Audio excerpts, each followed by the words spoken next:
Praise the Lord.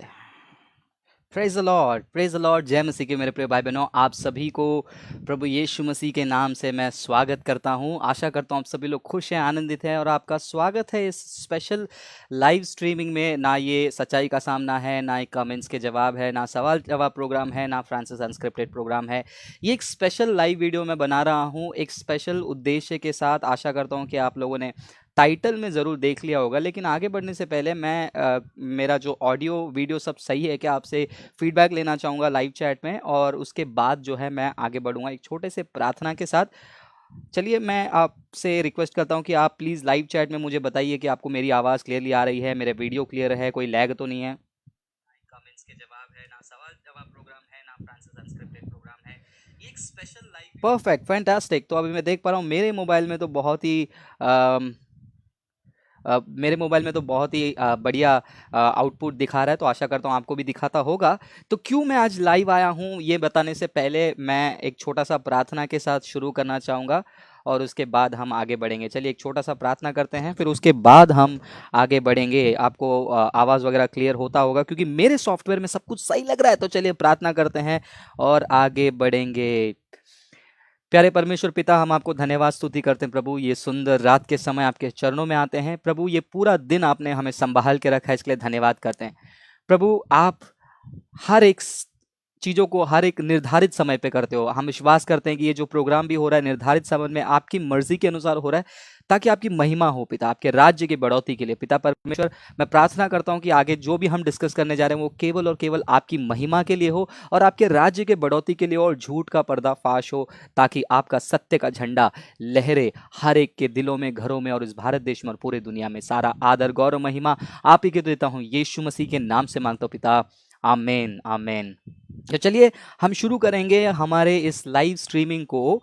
और live streaming शुरू करने से पहले आप लोगों से रिक्वेस्ट है कि आप जो जो फेसबुक ग्रुप में जुड़े हुए हैं, वॉच पार्टी शुरू कर दीजिए और बहुत सारे लोगों को इनवाइट कीजिए और बोलिए कि चलो आ जाओ, लाइव स्ट्रीमिंग शुरू हो गया है। यहाँ पर एक इम्पॉर्टेंट मुद्दे पर हम बात करने वाले हैं। जी हाँ मेरे प्रिय भाई बहनों, कुछ दिनों से आप देख रहे हो कि ये जो नो कन्वर्जन ग्रुप है वो काफ़ी ज़्यादा क्रिश्चियंस के खिलाफ आग उगल रहे हैं, ज़्यादा क्रिश्चियंस के खिलाफ भड़काऊ पोस्ट बना रहे हैं और लोगों को भी भड़का रहे हैं और उनके इमोशन में लोगों को भी जो है कैद कर रहे हैं। अब इसके अलावा आपने मेरा एक और वीडियो नहीं देखा है जहां पर मैंने डिजिटल अटैक के बारे में बात किया, किस प्रकार वो लोग ऑनलाइन रजिस्ट्रेशन लेकर फेसबुक पेज पे गलत वीडियो डालकर प्रॉस्पेरिटी प्रीचर्स को दिखाकर क्रिश्चियनिटी यही है ऐसा रॉन्ग इमेज क्रिएट करके क्रिश्चियनिटी को बदनाम करना उनका जो है मेन ऑब्जेक्टिव है। तो इसीलिए जो है मैं आप लोगों से रिक्वेस्ट करता हूं कि जितना हो सके आप इस वीडियो को जो है वॉच पार्टी कर दीजिए, शेयर कर दीजिए, ताकि लोगों को पता चले कि हो क्या रहा है। अब वो लोग टेलीग्राम ग्रुप में इतना नफरत फैला रहे हैं, उतना ही नहीं, उससे ही नहीं बाज आए, और और कई जगहों पे और प्लेटफॉर्म्स में भी वो ये काम कर रहे हैं। मैं ट्विटर पे एक्टिव नहीं था, मैंने अकाउंट बनाया था बहुत साल पहले, लेकिन लास्ट वीक कुछ ब्रदर्स ने हमें कहा कि ब्रदर ट्विटर में भी जो है एक ग्रुप है जिसका नाम है मिशन काली करके, और ये ग्रुप का भी मेन वही एजेंडा है कि किसी भी हालत में क्रिश्चियनिटी को बदनाम करे। वो कहते तो हैं कि हमारा एजेंडा और हमारा ऑब्जेक्टिव जो है फ्रॉड मिशनरीज को एक्सपोज करना, लेकिन जब आप उनके पोस्ट को देखते हैं उनका मेन मकसद ये है कि क्रिश्चियनिटी को किसी भी हालत से जो है बदनाम करना। तो आज हम उसी के बारे में देखने जा रहे हैं इस लाइव वीडियो में। तो आप लोग अगर ये वीडियो पे रुचि रखते हैं और ये चीज़ों को जानना चाहते हैं तो मैं आपसे रिक्वेस्ट करूंगा, आप देखिए। पता नहीं ये वीडियो कितना बड़ा होगा, 20 मिनट, 25 मिनट, आधा घंटा, 1 घंटा, 1.5 घंटा, मुझे नहीं पता, क्योंकि काफ़ी सारी चीज़ों को जो है मैं आपके सामने शेयर करना चाहता हूँ, स्क्रीन पे दिखाना चाहता हूँ। उसके बाद जो है मैं आगे बढ़ूंगा। अभी क्या मैं यहाँ पर ये रोने धोने के लिए आया हूँ, अरे क्रिश्चियंस को मत मारो, क्रिश्चियंस को मत पीटो? नहीं, क्योंकि क्रिश्चियंस के लिए परसिक्यूशन नया नहीं है। यीशु मसीह का क्रूस पे निस्वार्थ बलिदान एक बहुत बड़ा उदाहरण है ये बताने के लिए कि क्रिश्चियनिटी में धर्म को फैलाने के लिए हिंसा की जगह नहीं है, ज़बरदस्ती की जगह नहीं है, और ना ही किसी भी प्रकार की लालच की जगह है। अगर ये हमारा मुख्य मुद्दा होता तो यीशु मसीह को जो है क्रूस पर मरना नहीं पड़ता, क्रूस पर जाने से पहले इतने सारी ताड़नाओं को सहना नहीं पड़ता, रोमियों के हाथ से कोड़े नहीं खाने पड़ते, और इतने सारे तकलीफ़ों को वो नहीं झेलते। अगर यीशु मसीह को अपने फेथ वर्ल्ड व्यू को स्प्रेड करना होता तो यीशु मसीह काफ़ी अच्छे तरीके से स्प्रेड कर सकते थे, क्योंकि जिस समय यीशु मसीह थे इस पृथ्वी पे मनुष्य बनकर, उस समय में उनका फॉलोइंग आप देख ही सकते हो, कितने तादाद में लोग। आप जान सकते हो कि उस टाइम पे जब माइक, मेगाफोन और व्हाट्सएप, ट्विटर ऐसे चीज़ें नहीं होते हुए भी यीशु मसीह के पीछे 5,000 4,000 से भी ज़्यादा लोग फॉलो कर रहे थे। तो यीशु मसीह का इम्पैक्ट पब्लिक पे क्या था, आप अच्छे से जानते हो। तो यीशु मसीह का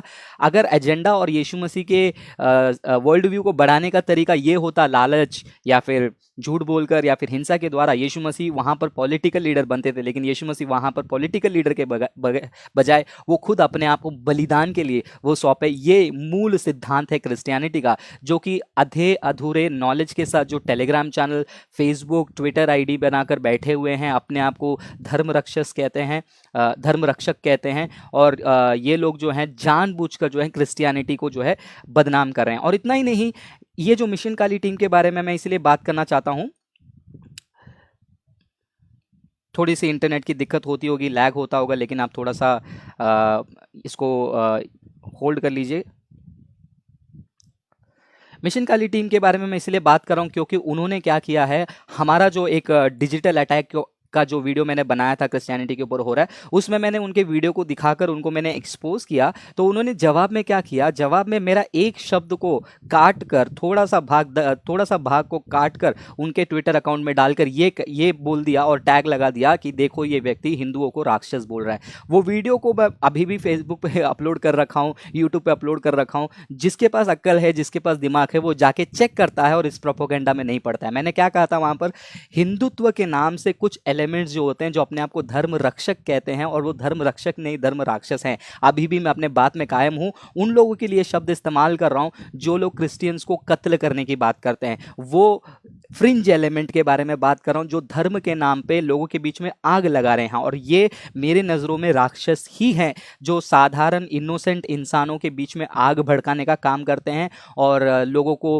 कत्ल करने के बारे में बात करते हैं। और मैं बताऊंगा आपको, कुछ सारे स्क्रीनशॉट बताऊंगा जो कि उनके टेलीग्राम ग्रुप में किस प्रकार वो प्लानिंग करते हैं, किस प्रकार वो डिस्कस करते हैं। तो यहाँ पर मैं क्रिश्चियनिटी के परसिक्यूशन को लेकर रोने नहीं आया हूँ, अरे हमारे साथ ये अत्याचार हो रहा है, हमें ये मत करो। भैया, शुरुआत से लेकर क्रिश्चियनिटी परसिक्यूट हो रही है। अगर आपको इतिहास पढ़ने की इच्छा है तो आप जाइए, पहले 300 साल यीशु मसीह के बाद पहले 300 साल क्रिश्चियनिटी किस चीज़ से गुजरी वो देखो, तो समझ में आ जाएगा कि क्रिश्चियनिटी अगर वो परसिक्यूशन से गुजर सकता है तो हम कोई भी प्रकार का परसिक्यूशन से गुजर सकता है। So I am not here to say anything bad about myself और एनीवन। मैं अपने बारे में किसी ने गलत बोल दिया या फिर मैं खुद के बारे में गलत बोल रहा हूँ या फिर किसी और के बारे में गलत बोलने के लिए मैं यहाँ पर नहीं आया हूँ। मैं इसीलिए यहाँ पर आया हूँ कि मैं इसीलिए यहाँ पर लाइव आया हूँ क्योंकि क्रिश्चियनिटी को मिस रिप्रेजेंट किया जा रहा है। अगर बात होती थी कि परसिक्यूशन बढ़ रहा है तो काफ़ी सारे ऑर्गेनाइजेशन से उसके लिए काम कर रहे हैं। मैं उस पर ज़्यादा वीडियोस नहीं बनाता हूँ, ज़्यादा मैं ओपिनियंस नहीं देता हूँ। मैं बात इसीलिए करने आया, वीडियो लैग हो रही है, माफ़ी चाहूँगा। मैं इसीलिए लाइव आया हूँ क्योंकि क्रिश्चियनिटी को ये लोग क्या कर रहे हैं, मिस रिप्रेजेंट कर रहे हैं। और एज अ क्रिश्चियन मुझे बाइबल में बताया गया है कि मेरे विश्वास के खिलाफ कोई भी सवाल उठाता है, पहला पत्रस 3:15, दूसरा कोरिन्थियों 10वां अध्याय 5वां वचन, सारे वचनों के आधार पर जवाब देना मेरा फर्ज बनता है। और इतना ही नहीं, मैं भारत के संविधान के अधिकार में और कोर्ट के अधिकार पे भी ये सारी चीज़ें जो है मैं करता हूँ। जैसे कि आप देख सकते हो, बॉम्बे हाई कोर्ट ने इस बात को क्लियरली कहा है कि रिलीजियस क्रिटिसिज्म अलाउड है, लेकिन उसमें मलीस नहीं होना चाहिए, कम्युनल वायलेंस, इल विल नहीं क्रिएट करना चाहिए, जो कि मैं नहीं कर रहा हूं और हमारे चैनल के द्वारा क्रिश्चियंस नहीं कर रहे हैं। कर कौन रहा है? कर रहे हैं ये नो कन्वर्जन ग्रुप वाले और ये उनके जो कंपेनियंस हैं। तो मैं आपको प्रूव करके दिखाऊंगा कि किस प्रकार वो लोग भारत में रिलीजियस का झगड़ा लगाने के लिए पूरी तरीके से तैयार हैं। अब इंटरेस्टिंग बात यह है, जो पिछली बार मैंने नो कन्वर्जन टेलीग्राम ग्रुप का मैंने आपको विंडो दिखाया था, वो नो कन्वर्जन का अगर आप फेसबुक पेज के ट्रांसपेरेंसी सेक्शन में जाके देखोगे, उसमें पता चलता है कि वो पेज कहाँ से ऑपरेट किया जा रहा है। तो पता चलता है कि वो पेज जो है यूएस से, यूनाइटेड स्टेट से, यानी कि भारत के बाहर से उसको ऑपरेट किया जा रहा है। तो क्लियरली ये फंडा पता है कि ये लोग किसी और फंडेड ऑर्गेनाइजेशन से, जो भारत से नहीं, लेकिन भारत में अपने आप को धर्म रक्षक के रूप में दिखाकर हिंदुओं को भी जो है कंफ्यूज करने के लिए ये लोग आए हुए हैं। तो इसके लिए जो है मैं ये सारी चीज़ों का पर्दाफाश मैं करने के लिए आया हूँ। और लास्ट टाइम जब मैंने वो वीडियो का पर्दाफाश किया, आपको स्क्रीनशॉट दिखाया, तो उसके अंदर एक व्यक्ति है जो कि इंडिया में नहीं है, वो टांजानिया में बैठा है और टांजानिया में बैठकर इंडिया में आग फैला रहा है।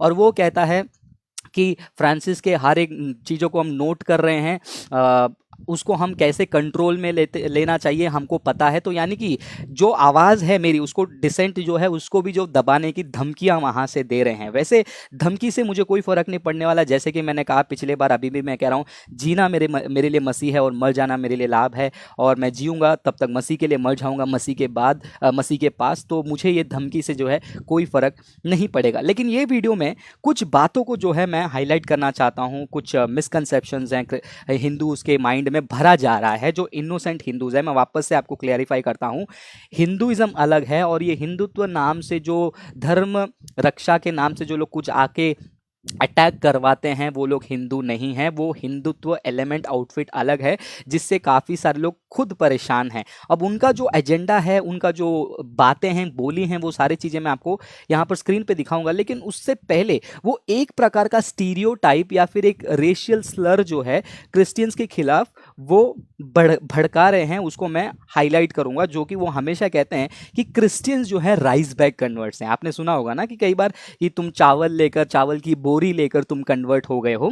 ये एक बहुत ही डीमीनिंग शब्द है क्रिश्चियंस के लिए कि क्रिश्चियंस को ये कहना कि तुम चावल जो कन्वर्ट हुए उनको देख के कहना कि तुम चावल की बोरी के लिए, राइस बैग के लिए जो है कन्वर्ट हुए हो।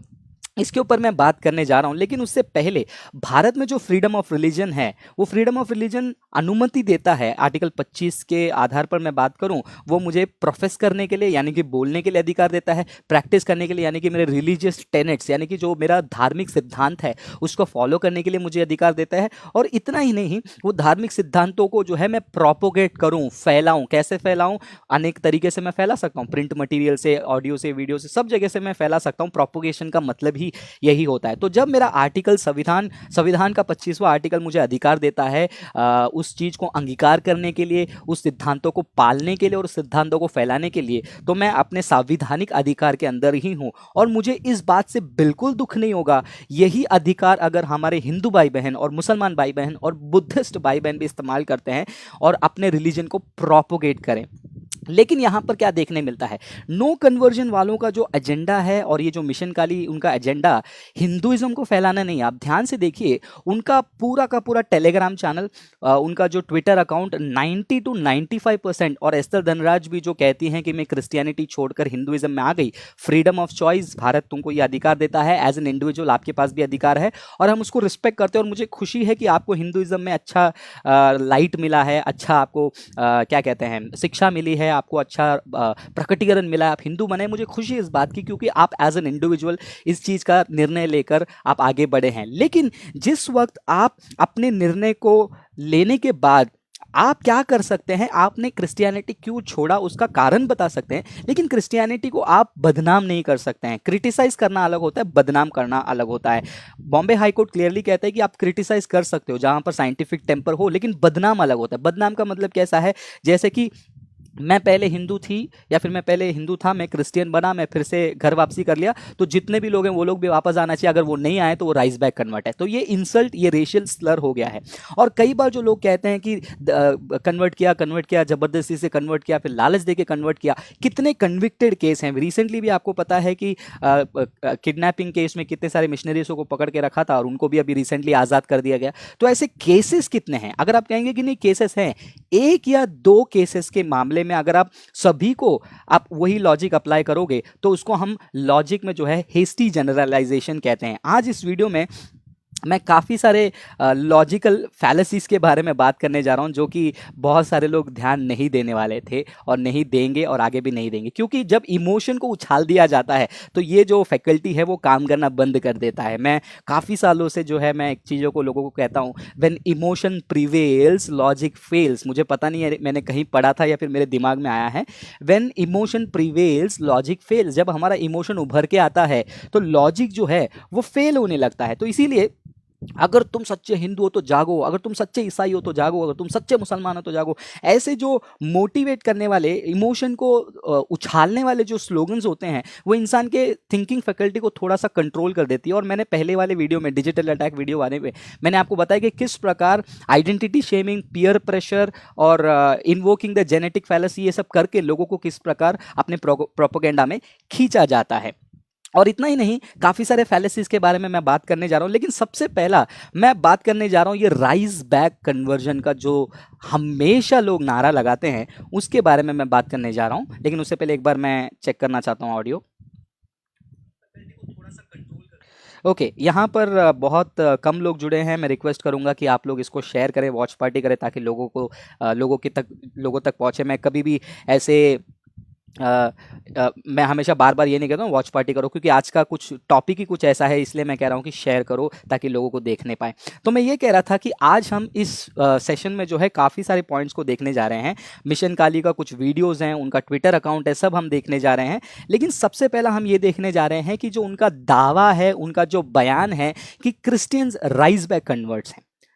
अब ये हेस्टी जनरलाइजेशन होता है, और इसको हम एक और फैलेसी भी कह सकते हैं, फैलेसी ऑफ कंपोजिशन या डिवीजन। मैं काफ़ी सारे फैलेसीज का लिस्ट लेकर आया हूँ, मैं आपको बताऊंगा। जो लॉजिक नहीं जानते सीख जाइए, क्योंकि आपको आर्ग्यूमेंट में जो वीडियोस बनाया जाता है, जो पोस्ट बनाया जाता है, जिसमें छुपा के रखते हैं उनके प्रोपेगेंडा और एजेंडा को, आप पहचान सकते हो। आपको अभी देखिए आगे मज़ा आएगा जब मैं उनके वीडियो को प्ले करूँगा और उसमें कितने लॉजिकल फैलेसीज हैं छुपकर, और गिल्ट क्रिएट किया है लोगों के दिमाग में, या फिर एक उतावलापन क्रिएट किया है। तो ये राइज बैक कन्वर्ट, मान लेते हैं एक या दो व्यक्ति ने राइज बैक लेकर अपना धर्म बदल दिया, ठीक है। एक या दो व्यक्ति ने, या फिर 50 या 40 व्यक्ति ने राइज बैक लेकर अपना धर्म परिवर्तन कर लिया।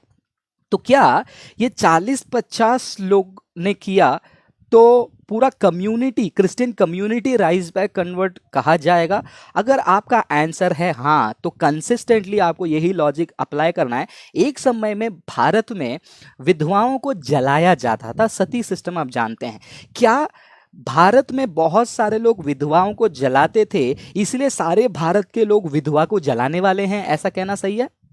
क्यों नहीं? अगर आप उस आर्ग्यूमेंट में कहते हैं कि कुछ लोगों ने राइज बैक लेकर अपने धर्म को परिवर्तन कर लिया, तो सारे के सारे लोग राइज बैक लेकर ही धर्म को परिवर्तन करेंगे। ये हेस्टी जनरलाइजेशन होता है, फैलेसी ऑफ कंपोजिशन या डिवीजन होता है। जो एक पार्ट के लिए अप्लाई करता है, उसको जबरदस्ती पूरे पार्ट के लिए अप्लाई करेंगे। आप बोल सकते हैं कि ये हेस्टी जनरलाइजेशन, ये फैलेसी ऑफ कंपोजिशन को हम रिफ्यूट करेंगे। आप तब रिफ्यूट कर सकते हैं जब आपके पास मेजॉरिटी चंक का डेटा होगा। अगर बहुत सारे लोगों ने राइज बैक लेकर ही धर्म परिवर्तन किया है, उनको 2 किलो के जगह पे 200 किलो देंगे तो वो दोबारा लौट के आ सकते हैं। आज बहुत सारे लोग गोवा इंक्लूजन के बारे में बात करते हैं। आगे आने वाले दिनों में मैं उसका डिटेल्ड एनालिसिस बनाने वाला हूँ, किस प्रकार हिस्ट्री को एग्जैजरेट किया गया है, मिसरिप्रेजेंट किया गया है, और जो नहीं है वो है करके फैलाया गया। मैं ये कभी भी नहीं कहूँगा कि गोवा में इंक्लूजन नहीं हुई है, मैं ये कभी भी नहीं कहूँगा कि वहाँ पर एट्रोसिटी नहीं हुई है। वहाँ पर गंदे एट्रोसिटीज़ हुए हैं, और क्रिश्चियंस ने भी किया है, और पोर्चुगीज ने किया, इसको मैं डिनाई नहीं करूँगा। लेकिन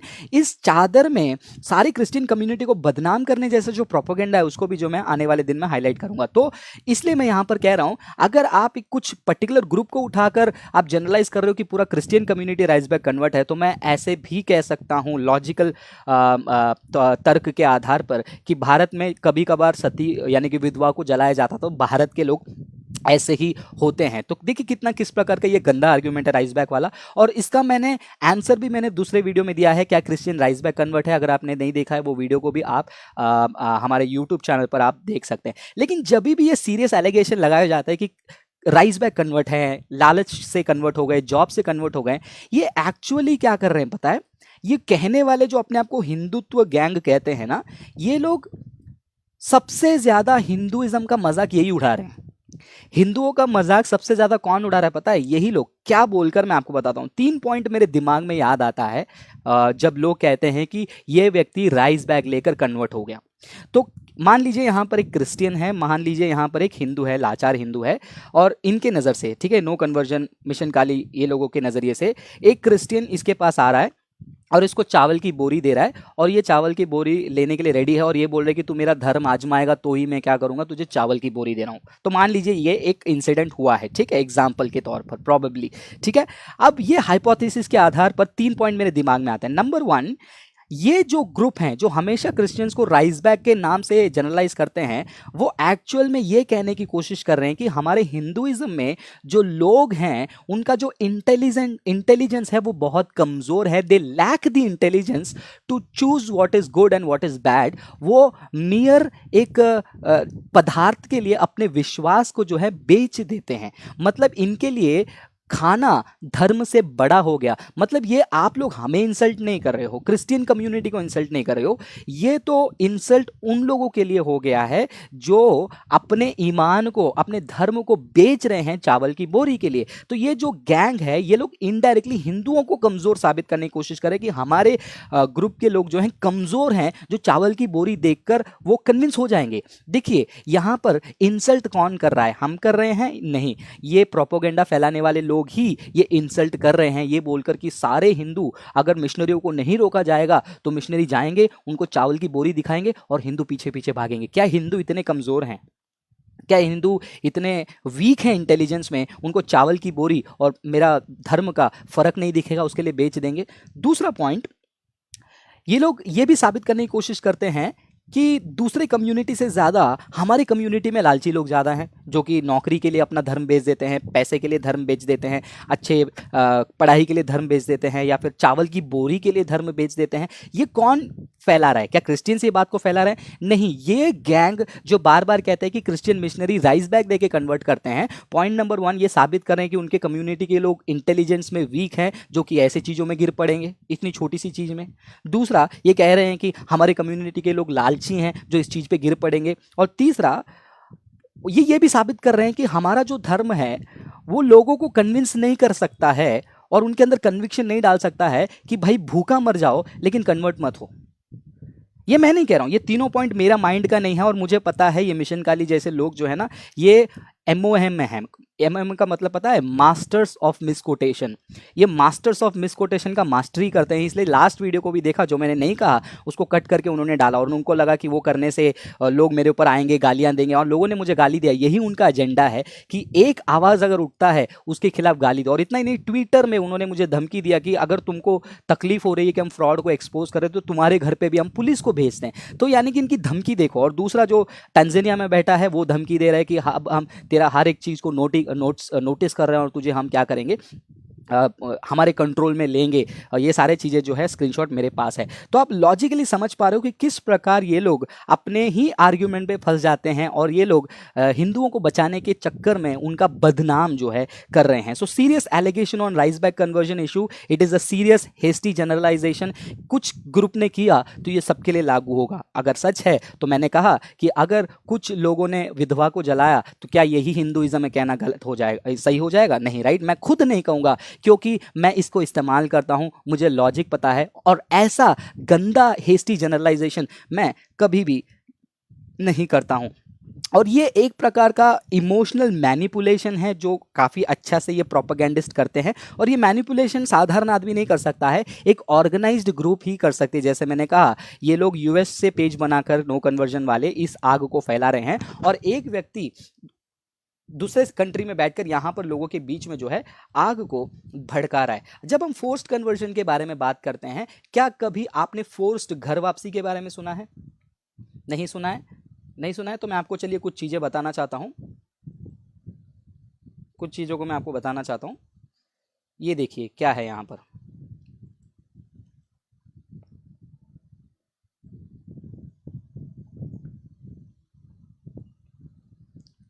देखिए इसमें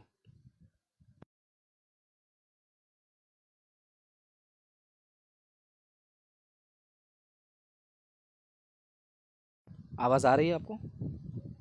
नहीं आ रही है? कोई बात नहीं, अभी आ जाएगी, चिंता मत कीजिए, आवाज़ आ जाएगी। थोड़ा सा मेरा सिस्टम लैग हो रहा है, पता नहीं क्यों, क्योंकि काफ़ी सारी चीज़ें मैंने सॉफ्टवेयर में ऐड किया है तो इसलिए ओवरलोडिंग का इशू हो रहा है।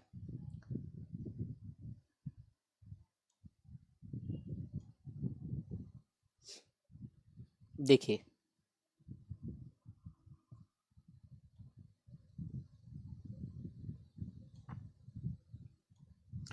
यहाँ पर थोड़ा सा ट्विटर को मैं डायरेक्टली इंटरनेट से कनेक्ट कर रहा हूँ इसलिए थोड़ा सा लैग हो रहा है। प्लीज़ होल्ड कीजिए, आप आपको देखने मिलेगा। See such sort of force being exerted on people following different faiths, different religions.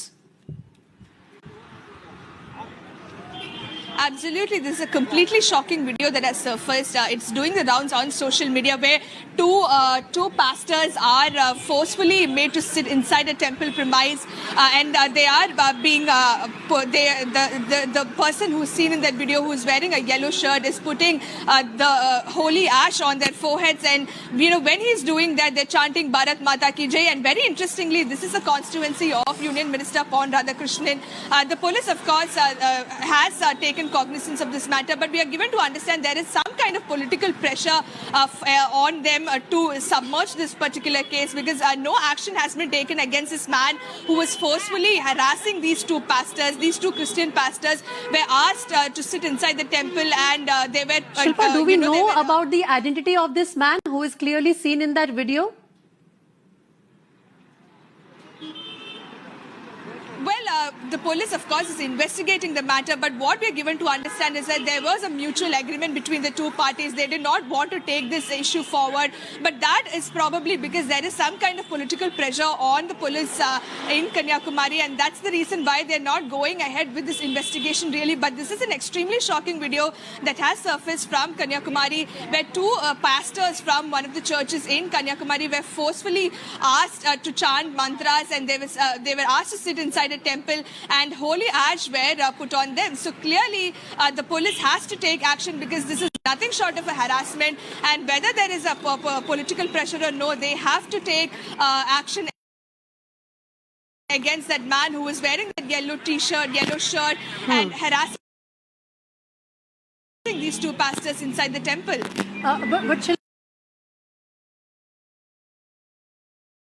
Alright, तो आपने ये जिस प्रकार ये वीडियो में देखा, क्या मैं इस वीडियो के आधार पर ये कह सकता हूं कि ये पर्टिकुलर व्यक्ति ने जो किया, तो सारे हिंदू लोग ऐसे ही होते हैं? बताइए, क्या ये मैं कह सकता हूं? क्यों नहीं? अगर मैं इलॉजिकल व्यक्ति हूं, अगर मैं हेस्टी जनरलाइजेशन जैसे बातें करूं, तो मैं डायरेक्टली कह सकता हूं कि ये सारे लोग जो हैं ज़बरदस्ती जो हैं क्रिश्चियन पास्टर को हैरेस कर रहे हैं, क्योंकि वो लोग ने उनके रिलीजन को एक्सेप्ट नहीं किया था, या फिर वो क्रिश्चियन धर्म को फॉलो कर रहे हैं, और ये लोग जो हैं उनको हिंदू रिचुअल्स को ये जो है फॉलो करने के लिए ज़बरदस्ती कर रहे हैं। और भी कुछ केसेस में आपको बताना चाहूँगा। एक 50 साल का जो व्यक्ति है झारखंड से, उसको भी जो है घर वापसी का प्रेशर दिया गया था। आप ये पढ़ सकते हो, ये 9 अगस्त 2020 का है, ज़्यादा पुराना नहीं है। सॉरी, आर्टिकल पुराना है, फरवरी 2017 का। 50-year-old बाल्टू औरन died rather giving up his faith. तो ये व्यक्ति जो है अपने विश्वास को छोड़े बिना, क्रिश्चियनिटी को छोड़े बिना, वो क्या किया? अपने जान को क्या किया? उसने दे दिया।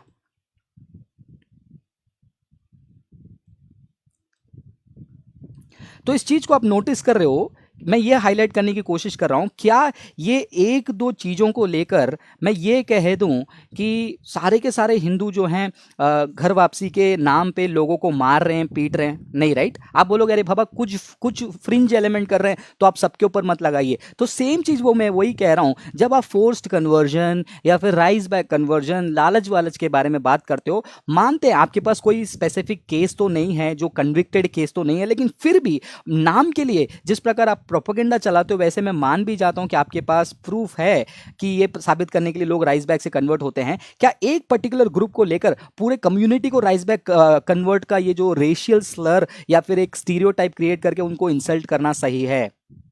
सोचने वाले सोचेंगे, जिनके पास दिमाग है वो सोचेंगे, और जिनके पास दिमाग से ज्यादा इमोशन है वो क्या करेंगे? उस इमोशन में भरकर जो है इमोशन में भरकर क्या करेंगे? प्रोपेगेंडा के शिकार हो जाएंगे और इंसानियत को वो क्या करेंगे? खो बैठेंगे।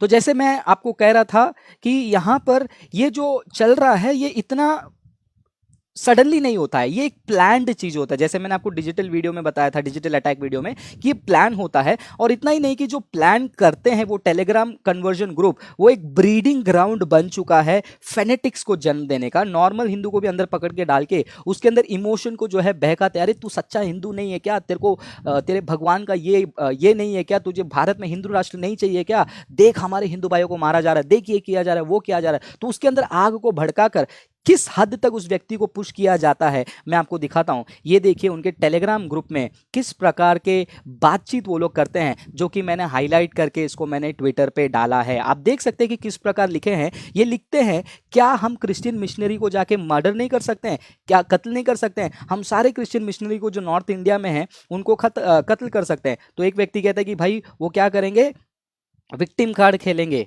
ठीक है। फिर उसके बाद देखिए क्या लिखा है, उसके बाद लिखा है कि हम उनके प्रेसिडेंट को भी मार डालेंगे। और एक भाई साहब जो है उन्होंने ढंग का पॉइंट डाला है, दत्तात्रेय। ऐसे लोग भी सोचते हैं, इन लोगों को तो देखकर मुझे खुशी होती है कि ये लोग प्रोपोगेंडा में गिरते नहीं हैं। वो क्या कह रहा है, वो बंदा जो जिसका नाम साहिल राज यादव है, वो कह रहा है कि हम क्रिश्चियन मिशनरी को मर्डर करेंगे, उनका कत्ल करेंगे। और ये कहता है कि हम बड़े बड़े गैंगस्टर, उनका नाम नहीं लूंगा, स्क्रीन के ऊपर है, आप खुद देख लीजिएगा किस प्रकार वो कह रहे हैं कि हम ये बड़े बड़े गैंगस्टर का मदद लेंगे और ये क्रिश्चियन मिशनरी को हम क्या करेंगे, 1 मिनट में सब खत्म हो जाएगा। इस प्रकार का हेट जो है ये टेलीग्राम ग्रुप में क्रिएट किया जाता है। अब मुझे बताइए, क्या कभी क्रिश्चियंस ये सारे चीजों को लेकर कभी इतना बड़ा हंगामा किया है, अरे क्रिश्चियंस के खिलाफ देखो ये क्या हो रहा है, क्रिश्चियंस को ऐसा, सारे हिंदू क्रिश्चियंस के खिलाफ ऐसे कभी आपने कोई भी स्लोगन, कोई भी नारा, कोई भी मोर्चा कुछ भी देखा है? नहीं, क्योंकि हम जानते हैं कि ये फ्रिंज एलिमेंट जो है ना, ये इनका विचारधारा मेजॉरिटी हिंदू रिलीजन के साथ क्या नहीं करता है, मैच नहीं करता है। So it is wrong to label the entire Hindu religion because of this people. लेकिन मेरा पॉइंट समझिए, मेरा पॉइंट ये है कि जब हम क्रिश्चियंस, इनके ये छोटे नहीं है, बहुत बड़ा ग्रुप है ये ग्रुप में अभी 1400-1500 के पर लोग हैं और उनका लोकल व्हाट्सएप ग्रुप बना है, उनका लोकल फेसबुक पेज बना है। ये ग्रुप आपको ज्वाइन करने की जरूरत नहीं है, बाहर से अब ये सारे चीजों को पढ़ सकते हैं, ठीक है, बाहर से ये सारी चीजों को पढ़ सकते हैं। तो मैं ये बोलने की कोशिश कर रहा हूं कि ये लोग क्या कर रहे हैं, कुछ जगह पे लालच का कन्वर्जन हुआ या नहीं हुआ कुछ पता नहीं, खाली सुना है इंटरनेट पे, भावना भड़क गई है, तो अंदर इतने हद तक जाकर वो जो है थ्रेट दे रहे हैं। और इतना ही नहीं है, काफी सारे थ्रेट है वहां पर। देखिए एक व्यक्ति क्या लिखता है, हमें वो लोग बिल्कुल नहीं चाहिए। मैं आपको स्क्रीन बड़ा करके दिखाता हूं, देखिए क्या लिखा है उसमें, टेलीग्राम ग्रुप नो कन्वर्जन, ठीक है। उसमें क्या लिखा है, हमें वो लोग बिल्कुल नहीं चाहिए जो हिंदुत्व के लिए खुद की जान दे सके, प्लस सेल्फ सैक्रिफाइस इनको नहीं चाहिए, ठीक है। हम क्रिश्चियंस के बारे में देखो, हम क्रिश्चियंस का चलिए उसमें मैं बाद में आता हूं, लेकिन इनका पहला पूरा थ्रेड पढ़ लीजिए। बल्कि हमें वो लोग चाहिए जो हिंदुत्व के लिए दूसरों की जान ले सके।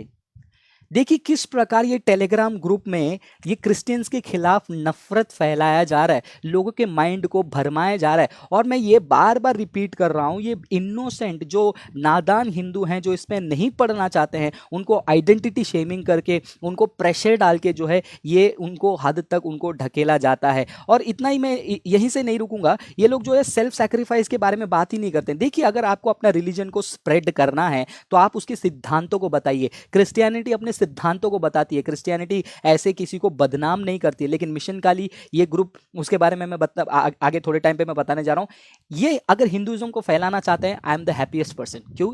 कॉन्स्टिट्यूशनल अधिकार।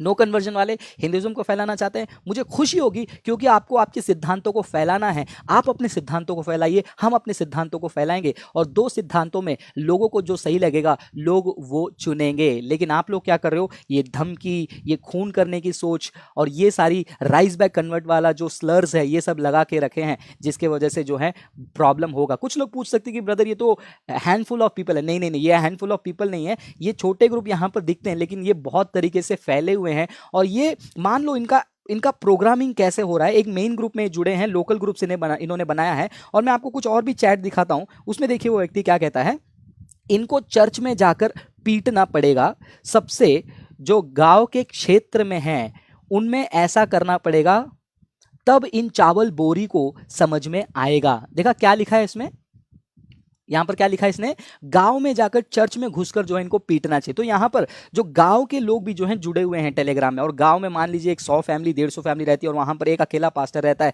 10-15 क्रिश्चियन फैमिली रहती है, और मेजॉरिटी वहां पर दूसरे रिलीजन के। ऐसे लोग क्या करेंगे, गांव में जाकर चर्च में घुसकर पीटते हैं। अब इनको आग कौन देता है, इनको चारा कौन डालता है, इनके लिए वो भावना कौन भड़काता है, ये टेलीग्राम ग्रुप में ये सब किया जाता है। और देखिए मैं आपको बताना चाहता हूं, और ये देखिए ये एक व्यक्ति है जिसका नाम है अंकित, और ये भाई साहब जो हैं तंजानिया में बैठे हैं, तंजानिया में बैठे हैं। यस यस, ये इनके टेलीग्राम चैनल से ही मैं आपको दिखा रहा हूँ। ये टैंजानिया में बैठा हुआ है, ये क्या कर रहा है देखो, ये कह रहा है कि Francis you think only you can use your group, तो हमारे ग्रुप में तेरे मेंबर्स को हमारे ग्रुप में इस्तेमाल करेगा। उसका लाइन देखिए, we are getting each and every second details, get ready for Tihar यात्रा, मतलब मुझे धमकी दे रहा है कि we have many ways to take you in our control. मतलब ये इतना कॉन्फिडेंट है, इसका इतना बड़ा नेटवर्क है। ये अंकित कह रहा है कि फ्रांसिस तुझे हम अपने कंट्रोल में लेने के लिए सक्षम हैं, हमको पता है कि बहुत सारे तरीके हैं, तुझे हम अपने कंट्रोल में ले लेंगे। मैं तो आपको कहता हूं अंकित भट्ट, ध्यान से सुन लो, आप जो कंट्री से बैठो पहले भारत में आओ, फिर हम बात करेंगे। और जो कंट्रोल में लेने की बात कर रहे हो, मैं आपको बता दूं ओपनली इस वीडियो से, कोई भी मुझे कंट्रोल में नहीं ले सकता है जब तक मेरा स्वर्गीय पिता अनुमति नहीं देता है। Always remember this, till the time my father calls me home I am invincible, you can't do a damn thing to me. आप कुछ भी नहीं कर सकते हो जब तक मेरा स्वर्गीय पिता मुझे बुला नहीं लेता है। अगर मेरा स्वर्गीय पिता कल मुझे बुला रहा है तो मेरी मौत की दिन कल है, तो आप मुझे ऐसे धमकियां मत दीजिए, कंट्रोल करेंगे, तिहार में डालेंगे, ये करेंगे। सबसे पहले आप इंडिया में आ जाइए। आप वहां पर दर ए सलाम में बैठकर क्या कर रहे हो टांजानिया में, जहां पर आपका क्रिश्चियन मेजॉरिटी कंट्री है। अगर आपको डिबेट करना है तो स्काइप में आपको मैं ओपनली डिबेट चैलेंज देता हूं। हमेशा आप गालियां देते रहते हो फ्रांसिस के बच्चे, फ्रांसिस के वो, तो ये डिबेट चैलेंज एक्सेप्ट करो। वैसे आपके जैसे ट्रोल्स को, जो अनजान लोग हैं, उनको मैं डिबेट में ओपोनेंट चूज नहीं करता हूं, लेकिन फिर भी तुमने इतना कुछ कहा है तो मैं तुमको ओपनली जो है डिबेट चैलेंज देना चाहूंगा। अब इतना ही नहीं, अगर ये लोग ये भी बात को कहते हैं कि भाई तुम लोग राइस बैग दे के कन्वर्ट करते हो लोगों को, तो इसको क्या कहते हैं आप लोग? देखिए उन्हीं के ग्रुप से, ये देखिए ये गंदा लॉजिक मुझे इस्तेमाल करने नहीं आता, लेकिन मैं आपको दिखाना चाहता हूँ उनके टेलीग्राम ग्रुप में वो लोग क्या बातें कर रहे हैं। देखिए एक व्यक्ति है, वो क्या लिखा है, मैं हर हफ्ता एक झुग्गी में जाता हूँ, वहाँ पर 150 रुपये का मैं फ्रूट बांटता हूँ, और वहाँ पर मैं सारे बच्चों को जो है उनके भगवान का नाम चैंट करवाता हूँ, उनका भगवान का नाम बुलवाता हूँ। तो क्या मैं इस व्यक्ति को देखकर ये कहूँ कि ये फ्रूट बैग कन्वर्जन कर रहा है, फलों को लेकर जाकर लोगों को कन्वर्ट कर रहा है? नहीं कहूँगा, नहीं कहूँगा, बिकॉज ये मेरा पेशा नहीं है। ये इलॉजिकल चीज़ें हम क्रिश्चियंस को नहीं आता है। आप लोगों को जो लॉजिक का कोई लेन देन नहीं है, आप लोगों के दिमाग में ऐसी गंदी बात आएंगी। और वापस से राइस बैग कन्वर्ट करने वाले के बारे में जो मैंने पॉइंट कहा था, वहाँ पर ये सारे अपने ही कम्युनिटी के लोगों को ये साबित करने की कोशिश कर रहे हैं और ऐसे दर्शाने की कोशिश कर रहे हैं कि हमारा विश्वास, हमारा जो धर्म है, लोगों को कन्विंस नहीं कर सकता है कि भैया खाने से बड़ा धर्म होता है। उसके लिए आप जान भी दे दो, उसके लिए आप भूखे रह जाओ, लेकिन चावल लेकर कन्वर्ट मत हो जाना। लेकिन अगर आप क्रिश्चियनिटी के बारे में बात करेंगे, क्रिश्चियनिटी में अभी आपको मैंने एक आर्टिकल दिखाया झारखंड का, वहाँ पर एक 50 साल के आदमी को किस प्रकार से उन्होंने टॉर्चर किया घर वापसी के नाम से। और वो घर वापसी के नाम से वो उसको टॉर्चर करने के बावजूद वो अपने विश्वास को नहीं खोया। वो क्या किया, मर गया। आर्टिकल लिखा है वो मर गया, लेकिन उस घर वापसी के दबाव में क्या नहीं गया, वो गया नहीं। ये खासियत है क्रिश्चियन फेथ में, ये खासियत है हमारे दिल में। जो यीशु मसीह ने जगह बनाया है वो ऐसा जगह है कि मर भी जाएंगे लेकिन हम क्या नहीं करेंगे, हमारे मसीहत को इनकार नहीं करेंगे। वो व्यक्ति जो चावल के बोरी के लिए अपना धर्म बदल सकता है, वो व्यक्ति को अगर कोई धमकी देगा, वो क्या करेगा, वापस से उस धर्म में जा सकता है। जरा सोच कर देखिए, जो खाने के लिए धर्म बदल सकता है, जान की धमकी के लिए वो वापस नहीं करेगा, वो मरेगा क्यों? बताइए मुझे, लॉजिक बताइए। ये व्यक्ति पहले हिंदू था जो मर गया था, फिर उसको क्या किया, क्रिश्चियनिटी से हिंदू बनाने के लिए दबाव डाला गया। अगर वो चावल बोरी के लिए, राइस के लिए कन्वर्ट हुआ होता, जान को डर कर वो क्या करता था, वापसी करता था। लेकिन उसने किया नहीं, क्योंकि उसने क्या किया, अपने दिल में यीशु मसीह की शांति को देखा है जो वो पहले नहीं देख पाया है। अब उसका पर्सनल ओपिनियन है, अब उसका पर्सनल डिसीजन है, लेकिन फिर भी क्या हुआ है, लोगों ने उसके ऊपर ये आपत्ति डाली। और ये आपत्ति क्यों आ रही है, ये ऑर्गेनाइज्ड है। ये ऑर्गेनाइज्ड कहाँ से, ऐसे टेलीग्राम ग्रुप से जो है फैलते हैं, ऐसे जो है आग को फैलाते हैं। जैसे मैंने कहा, ये टेलीग्राम ग्रुप का ही एक मेंबर मुझे मिल गया था सड़क पर, मुझे नहीं मिला। एक कलीसिया की रैली चल रही थी मुंबई में, वहां पर जाकर आर्ग्यू कर रहा था, और जब मैं गया तो मेरे से आर्ग्यू करने के साथ साथ जब उसके सवालों का मैं जवाब दे रहा था, तुरंत उसने बोला कि तेरा वीडियो निकालकर मैं नो कन्वर्जन में डालूंगा। तो मैंने बोला कि तू जाके तेरे नो कन्वर्जन वाले को बता दे कि भाई ये धमकी जो है फील्ड पे नहीं चलेगी। जो मरने वाले क्रिश्चियंस हैं, जो मरने वाले क्रिश्चियंस हैं, जो पिटने वाले क्रिश्चियंस हैं, वो लोग भी हैं, और हम जैसे क्रिश्चियन हैं जो कानून को जानते हैं, और कानून के साथ हम आपको जवाब भी दे सकते हैं। लेकिन इंटरेस्टिंग बात क्या है, मैं आपको बताना चाहता हूँ। एक इंटरेस्टिंग चीज जो है मैं आपको यहां पर हाईलाइट करना चाहता हूं। ये हेट जो है क्रिश्चियंस के बीच में नॉर्मलाइज कैसे हो रहा है, मैं आपको बताऊं। ये जो हेट जो है क्रिश्चियंस के खिलाफ, ये नॉर्मलाइज कैसे हो रहा है, मैं आपको बताऊं। ये नॉर्मलाइज जो है एस्तर धनराज जैसे लोग करते हैं। अनुष सोलोमन जॉय जो इंटरव्यू वीडियो है एक्स क्रिश्चियन का, वो वीडियो में बीच में कहीं तो एस्तर धनराज ने एक स्टेटमेंट को कहा, वो स्टेटमेंट को थोड़ा ध्यान से सुनिएगा आप जाकर उस वीडियो में। उन्होंने कहा every Christian is a missionary. I think उन्होंने ये स्टेटमेंट कहा every Christian by virtue is a missionary. मतलब उनका स्टेटमेंट मैं वर्बेटिम तो नहीं कह रहा हूँ, लेकिन उन्होंने ये स्टेटमेंट कहा कि जो हर कोई क्रिश्चियन है वो मिशनरी है। तो इनका आर्ग्यूमेंट कैसा है मैं आपको बताता हूँ। इसको जो है मैंने लिस्ट में मैंने इसको नाम दिया है एस्थर्स डायलेमा करके। तो उन्होंने क्या आर्ग्यू किया है इनडायरेक्टली उस स्टेटमेंट में, और किस प्रकार यही आग को प्रोपोगेंडा के रूप में फैलाया जाता है। ध्यान से सुनिएगा। प्रेमिस नंबर 1, मिशनरी लोग कन्वर्ट करते हैं लालच देकर, पैसा देकर, चावल की बोरी देकर, जबरदस्ती। प्रेमिस 2, एस्थर ने कहा कि सारे क्रिश्चियंस मिशनरीज होते हैं, देयरफॉर सारे क्रिश्चियंस फ्रॉड होते हैं जो इसी प्रकार कन्वर्ट करते हैं। ध्यान से सुनो एस्थर्स डायलेमा में क्या होता है, ये इन्होंने क्या कहा, इनका थॉट कैसा है। सारे नो कन्वर्जन टेलीग्रुप और माँ काली जैसे ये जो टेलीग्राम ग्रुप ट्विटर ग्रुप है उनका लॉजिक समझिए।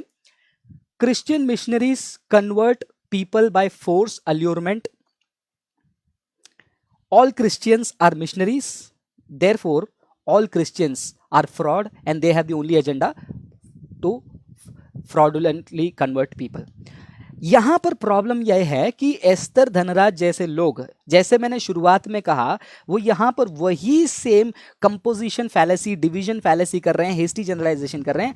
मैं मानता नहीं हूं इस बात को कि कुछ लोगों ने ज्यादा तादाद पर लाइज देकर कन्वर्ट किया, लेकिन फिर भी आर्ग्यूमेंट के लिए मानते हैं। I know I am repetitive, लेकिन इसको एम्फेसाइज करना जरूरी है। अगर मान भी लेते हैं कि ये सारे लोगों ने कन्वर्ट किया, तो ये लोगों को लेकर सारे क्रिश्चियन कम्युनिटी के ऊपर अप्लाई करें तो आपका प्रेमिस नंबर 1 गलत है कि मिशनरीज फ्रॉड से ही कन्वर्ट करते हैं। इसके लिए आपके पास कोई सबूत नहीं है, और एक दो को लेकर आप पूरे क्रिश्चियन मिशनरी को ऐसा पेंट करना, और क्रिश्चियन मिशनरी करते हैं तो क्रिश्चियन कम्युनिटी भी ऐसे करेगी, क्रिश्चियन कम्युनिटी करती है तो क्रिश्चियनिटी ही ऐसा है। इसीलिए इनोसेंट हिंदू भी ऐसे इलॉजिकल आर्ग्यूमेंट में फंस के वो क्या सोच में चले जाते हैं कि भाई क्रिश्चियन मतलब कन्वर्ट करने वाले, राइज बैक देने वाले। क्योंकि एस्तर धनराज, राजीव मल्होत्रा जैसे लोग क्या करते हैं, ये आर्ग्यूमेंट को लेकर आते हैं क्रिश्चियन मिशनरी फ्रॉड से कन्वर्ट करते हैं, सारे क्रिश्चियंस मिशनरी के लिए बुलाए गए हैं तो सारे क्रिश्चियंस फ्रॉड से ही कन्वर्ट करेंगे। यही लॉजिक में अप्लाई करूं। कुछ हिंदू लोगों ने सती प्रथा को इस्तेमाल किया था, विधवाओं को जलाया था। वो करने वाले हिंदू हैं, हिंदू वही वेद को पढ़ते हैं, वही इसको पढ़ते हैं, पुराण को पढ़ते हैं, तो सारे हिंदू ऐसे हैं। क्या मैं ये कह सकता हूँ? नहीं कह सकता हूँ। लेकिन शर्म की बात हो जाएगी अगर ये वाले पार्ट को आउट ऑफ कॉन्टेक्स्ट अगर किसी ने काट के डाल दिया, उससे बेशर्म कोई और नहीं हो सकता है। क्योंकि आपको हिम्मत होनी चाहिए मेरे पूरे आर्ग्यूमेंट को कॉन्टेक्स्ट में प्रस्तुत करने के लिए। Do Christians say that all Hindus are bad because some bad elements killed our brothers? Do we say that? चलो आर्ग्यूमेंट के लिए मान लेते कि कुछ क्रिश्चियंस ने कुछ जगह पे कुछ गलती की, कोई भी परफेक्ट नहीं। बाइबल खुद कहती है कि इंसान परमेश्वर की महिमा से रहित है और वो गलती करता है। परफेक्ट क्रिश्चियन कोई भी नहीं है, मैं भी परफेक्ट क्रिश्चियन नहीं हूं। We all are sinners. तो मान लेते हैं कि कुछ क्रिश्चियंस ने गलत काम किया, तो क्या ये सही है कि कुछ क्रिश्चियंस को लेकर सारे क्रिश्चियंस पे अप्लाई करना? अगर हाँ, तो मैं आपको ये चीज दिखाना चाहता हूं, देख लीजिए। 2000 से भी ज्यादा क्रिश्चियन परसिक्यूशन रिकॉर्ड किया गया है। और ये साल में भाई पैंडेमिक चल रही है, कोरोना वायरस का, महामारी का इतना बड़ा प्रॉब्लम चल रहा है, लेकिन उस समय में भी आप देख रहे हो 300 के लगभग लोगों को परसिक्यूट किया गया है। हाफ ईयरली, 6 महीने का डेटा है ये। जनवरी से लेकर फरवरी के बाद तो ना के बराबर है, सब लॉकडाउन में, सब बंद पड़े हैं, कोई बाहर नहीं जा रहा है। फिर भी ये आउटफिट्स क्या कर रहे हैं, लगभग 300 क्रिश्चियंस को इन्होंने मारा है। तो मैं क्या कहीं पर भी आपने ये सुना है किसी क्रिश्चियन के मुंह से 300 क्रिश्चियंस को परसिक्यूट किया गया, इसलिए पूरा हिंदू कम्युनिटी गलत है? क्या कभी हमने ऐसा कहा है? नहीं कहेंगे, क्योंकि हम ये इस्तेमाल करते हैं। लेकिन ये जो नो कन्वर्जन टेलीग्राम ग्रुप वाले और मिशन काली जो ट्विटर ग्रुप वाले क्या करते हैं, कुछ एक दो अनप्रूवन केसेस को लेकर ये हेस्टी जनरलाइजेशन और फैलेसी ऑफ कंपोजिशन का काम बहुत बढ़िया करते थे। आप पूछोगे कि बार बार आप मिशन काली का नाम क्यों लेते हो?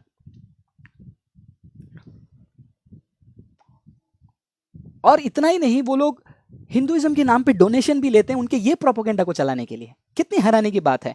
और एक और चीज मैं बताना चाहूंगा कि आप बोलोगे कि आप मिशन काली टीम को क्यों बार बार बीच में लेकर आ रहे हो। देखो उनके ट्विटर में उन्होंने क्या लिखा है, ये उन्हीं का ट्विटर अकाउंट है, आप खुद जाके चेक कर सकते हैं। उन्होंने क्या लिखा है, हमारे मन में हम नो कन्वर्जन के साथ एक हैं।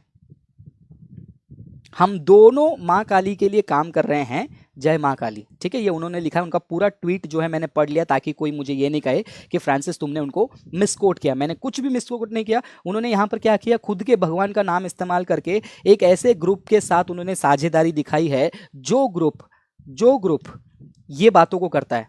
क्या हम सारे क्रिश्चियंस को कत्ल कर डालें? 1 मिनट में हम गैंगस्टर्स को बुलाकर हम क्रिश्चियंस को क्या करें, मर्डर कर डालेंगे। वो ये ग्रुप के साथ अपनी साझेदारी दिखाने की कोशिश कर रहे हैं, जो कहते हैं कि हम जान लेने वाले लोग चाहिए हमको।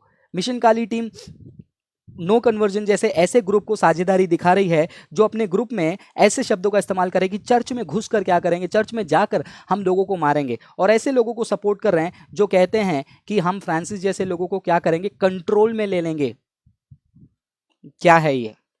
तो इनका प्रोपेगेंडा यही है कि ये साथ में मिलके एक ही चीज का फोकस करते हैं। इनका फोकस, ऑब्जेक्टिव डिस्क्रिप्शन में तो लिखा हुआ है फ्रॉडुलेंट मिशनरी के खिलाफ लड़ना, लेकिन इनका फोकस यही है किसी भी हालत में क्रिश्चियनिटी को मिस रिप्रेजेंट करना, क्रिश्चियनिटी को गलत तरीके से प्रस्तुत करना और क्रिश्चियनिटी के खिलाफ लोगों का नफरत फैला देना, क्योंकि इनका ये एजेंडा है। क्लियरली इस बात को आप देख पा रहे हो। अब इतना ही नहीं, और कुछ बातों को जो है मैं आपके सामने शेयर करना चाहता हूं।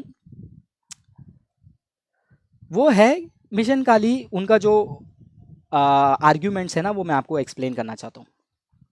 पिछले वीडियो में डिजिटल अटैक ऑन क्रिश्चियनिटी में मैंने उनका 2 वीडियो आपको दिखाया, जिसमें वो क्या करते हैं, स्ट्रॉमैन अटैक करता है। अभी कम से कम मैं आपको 1 2 3 4 5 6 7 8 9 10 कम से कम मैं आपको 10 से 11 लॉजिकल फैलेसीज मैं उनके वीडियोस में से दिखाऊंगा, जो 2 मिनट का अप्रॉक्सीमेट वीडियो है। ये इनका मेन इंटेंशन क्या है, फ्रॉडुलेंट कन्वर्जन रोकना नहीं है, क्रिश्चियनिटी को मिसरिप्रेजेंट करना। क्या ये मैं अपने मन से कह रहा हूं? मैं आपको प्रूफ के साथ अभी बताने जा रहा हूं। इनका इंटेंशन है to malign Christianity in totality.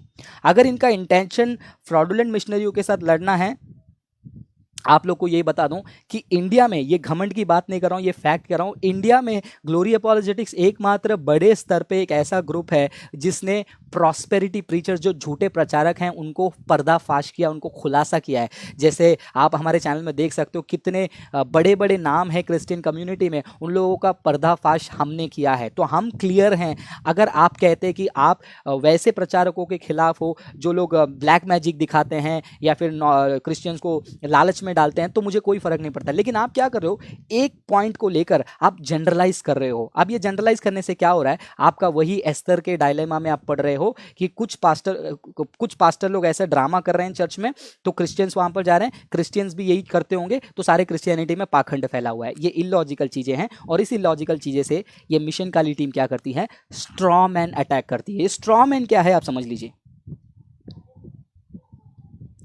ये स्ट्रॉमैन क्या है आप समझ लीजिए। स्ट्रॉमैन मतलब वो लॉजिकल फैलेसी होता है जहां पर एक आर्ग्यूमेंट को खड़ा किया जाता है, लेकिन वो आर्ग्यूमेंट का जवाब देने के बजाय मैं उसके बदले ध्यान भटाकर दूसरा आर्ग्यूमेंट खड़ा कर दूं, और मैं आपको उस आर्ग्यूमेंट का जवाब देने के लिए क्या करूं, मजबूर करूं और बोलूं कि अगर तुमने जवाब नहीं दिया तो तुम हार गए।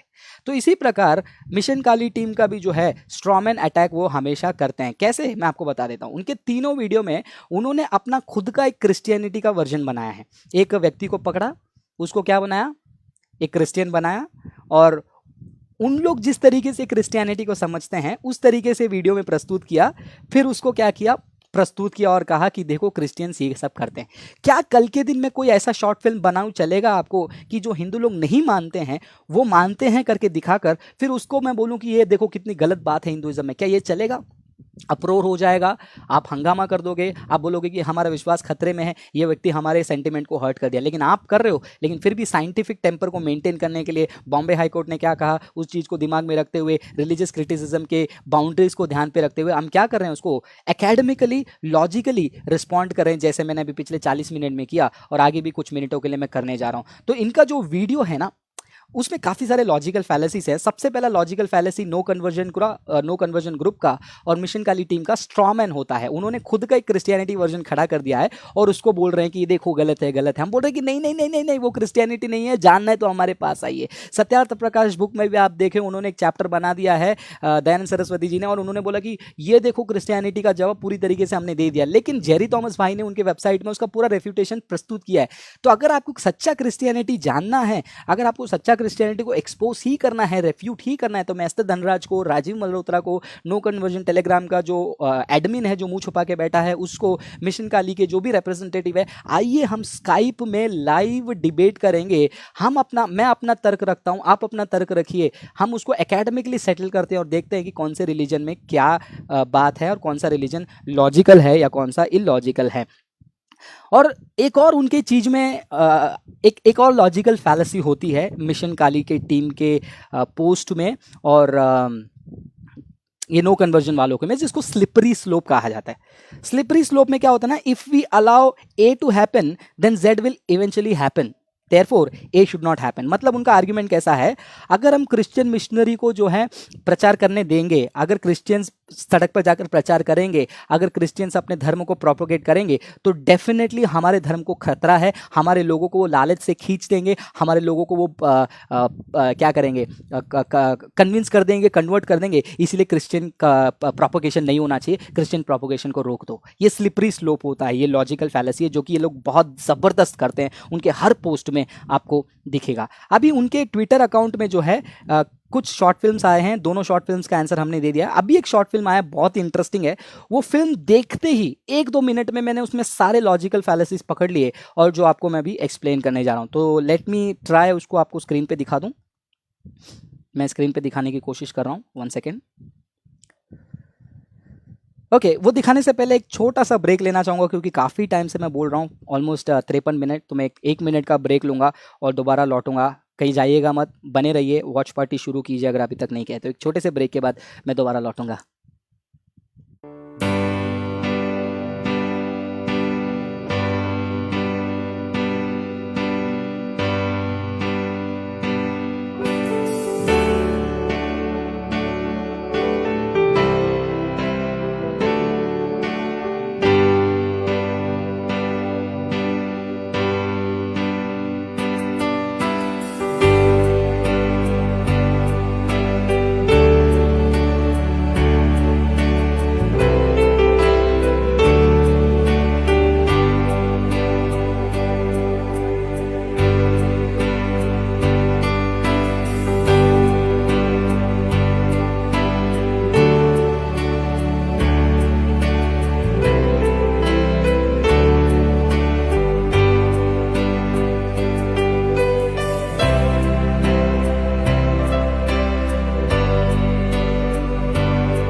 ऑलराइट,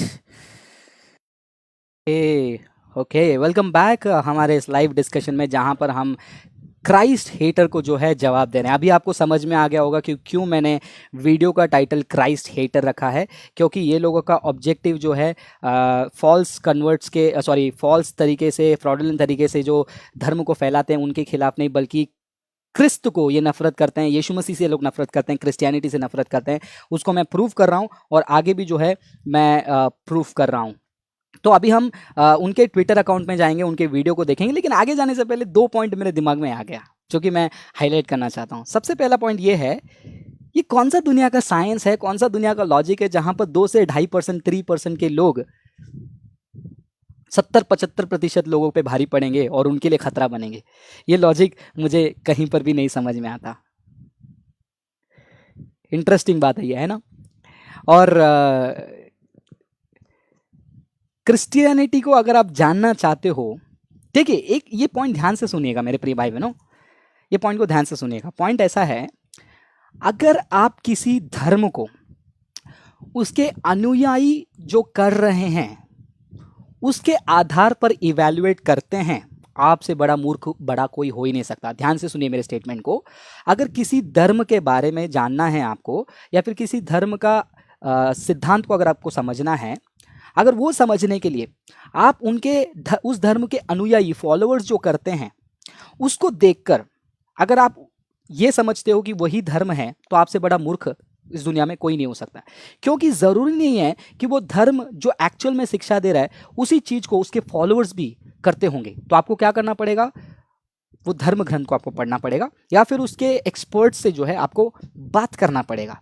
ये चीज आप लोग नहीं कर रहे हो, यही आपकी दिक्कत है। इसीलिए कल के दिन क्या मैं ये कह सकता हूं कि कुछ आज भारत में लगभग दो, मैंने कहा था ना कि कितना कितना था वो परसिक्यूशन डेटा, एक सेकेंड, हाँ लगभग 300 के आसपास, और पिछले कुछ सालों में 2000 से भी ज़्यादा इंसिडेंट ये रिकॉर्डेड है। नॉन रिकॉर्डेड तो कितने सारे होंगे। उड़ीसा का आपने केस देखा, एक लड़के को पत्थर डाल के गला काट के मार दिया, क्या क्या नहीं किया, मर्डर वगैरह किया। तो क्या मैं ये कह सकता हूँ कि इन लोगों के वजह से सारे कम्युनिटी के ऊपर मैं ब्लेम करूँ? नहीं, राइट। तो आप समझिए, क्या इन लोगों को लेकर मैं ये कहूँ कि इनके हिंदू के धर्म ग्रंथ में यही लिखा है कि तुम दूसरे जाति के लोगों को जाके मर्डर करो, काटो? मैं कह सकता हूँ क्या? नहीं कहूंगा मैं, क्योंकि मैं लॉजिक को इस्तेमाल करने वाला लॉजिकल क्रिश्चियन हूँ, लॉजिकल इंडियन हूँ, एक अपोलोजेटिक्स को पढ़ने वाला एक अपोलोजेटिक्स का स्टूडेंट हूँ। और मैं ही बार बार आपसे मैं हाथ जोड़ के विनती करता हूँ, अनुयायियों को उनके क्रियाओं को देखकर एक धर्म को समझिए मत। अगर आप समझते हो, आपसे बड़ा मूर्ख कोई नहीं है। तो धर्म को जानना है, उसके ग्रंथ को पढ़िए। अगर ग्रंथ को आप नहीं समझ पा रहे हैं, एक्सपर्ट से पूछिए, हमारे साथ बात कीजिए, हम आपको बताएंगे। अगर हम नहीं बता पा रहे हैं, फिर आप जितना हमारे धर्म के खिलाफ बात करना है, हमें राइज बैक कन्वर्ट कहना है, मिशनरी कहना है, या जो स्लर्स आपके लिए आता है, जो रेसिज्म आपके लिए आता है, बिंदास कीजिए। तो चलिए अभी हम मिशन काली, या फिर ये जो काली मिशन जो भी इनका नाम है, जिस नाम से भी अपने आप को आइडेंटिफाई करते हैं, उनके ट्विटर अकाउंट को हम देखते हैं एक बार। एक सेकेंड, हाँ ये आ गया इंटरनेट। थोड़ा सा लैग हो सकता है, तो आप थोड़ा सा सब्र कर लीजिए। आ गया, ओके। ये लैग शायद से काफ़ी सारे इमेजेस मैंने ऐड करके रखा है ऑलरेडी, इसके वजह से ये लैग हो रहा है। तो आप लैग को छोड़ दीजिए, लेकिन आवाज़ तो कंटिन्यूसली आएगा। देखिए किस प्रकार इमोशनल मैनिपुलेशन हो रहा है यहाँ पर। अभी इन्होंने एक वीडियो बनाया था, वो वीडियो के ऊपर ही अभी मैं बात करने जा रहा हूँ। वो वीडियो को उन्होंने क्या किया, तमिल में डब किया, और क्या लिखा है यहाँ पर, not even 3K of you have viewed this short film. 3000 लोग से भी 3000 लोगों ने भी हमने जो वीडियो बनाया वो नहीं देखा है। How else we can wake up, कब जागेंगे हम, और कैसे जागेंगे। और आगे भी उनके ट्विटर अकाउंट को देखेंगे, ऐसे काफ़ी सारी चीज़ें आपको लिखा हुआ मिलेगा, जो कि अपील टू इमोशन होता है, जो कि मैनिपुलेशन टेक्निक का इस्तेमाल करके वो क्या करते हैं, ऐसे बयानों को रखते हैं। तो ये कौन सा वीडियो है, मैं वो वीडियो को जो है आपके सामने प्ले करूँगा, फिर उसके बाद हम उसमें क्या लॉजिकल फैलेसी है वो हम देखने जा रहे हैं, ठीक है। तो ये रहा, ओके 1 सेकेंड, ये लोड हो रहा है।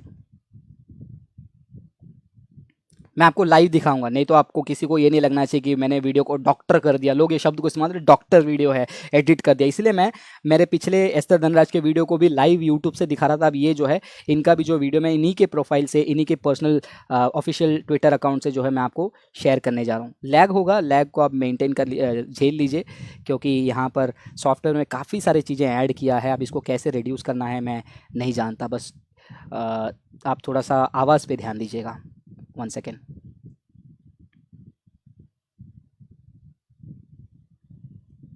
मैं यहाँ पर कुछ सेटिंग्स में चेंजेस करने की कोशिश कर रहा हूँ, ताकि वीडियो क्लैरिटी और ठीक हो जाए।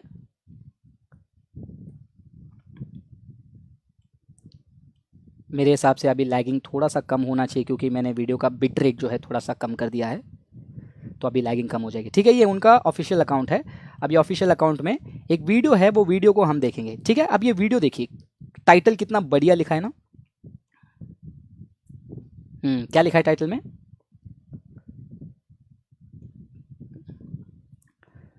थोड़ा सा लैग है इंटरनेट में भी, तो थोड़ा सा आप सब्र कर लीजिए।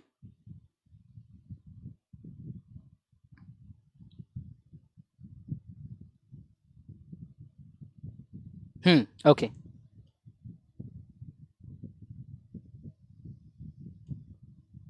इसको मैं पॉज कर देता हूँ। पहले हम टाइटल को पढ़ लेते हैं, टाइटल में क्या क्या गलती है, टाइटल में क्या क्या लॉजिकल फैलेसी है, वो सब देख लेते हैं, फिर उसके बाद हम वीडियो की तरफ चलते हैं। ओके, यहाँ पर लिखा है, see how this brave girl questions the Christian mafia. ठीक है, ये शब्दों पर ध्यान देना।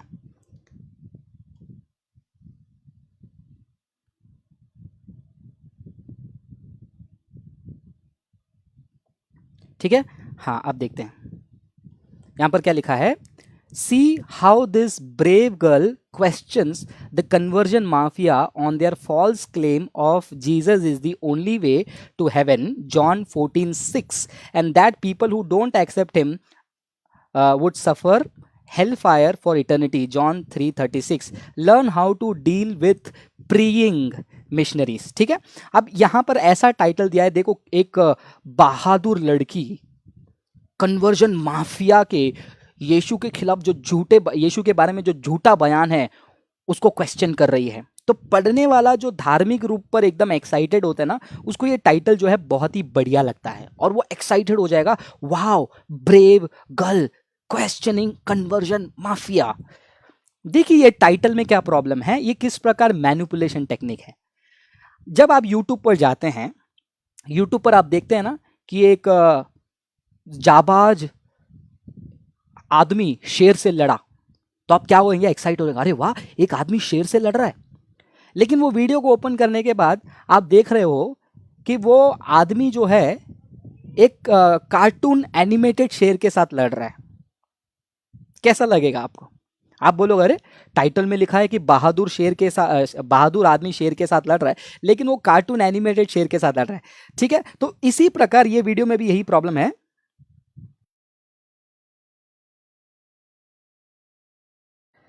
ये वीडियो में भी यही प्रॉब्लम है। यहां पर ऐसा टाइटल दिया है जैसा कि एक रियल इंसिडेंट हुआ है, रियल इंसिडेंट हुआ है, और वो रियल इंसिडेंट में एक लड़की वाकई में बहादुरी से जाकर किसी को एक्सपोज की। ठीक है, तो ये सबसे पहला आपका इमोशनल अपील हो गया, अपील टू इमोशन हो गया।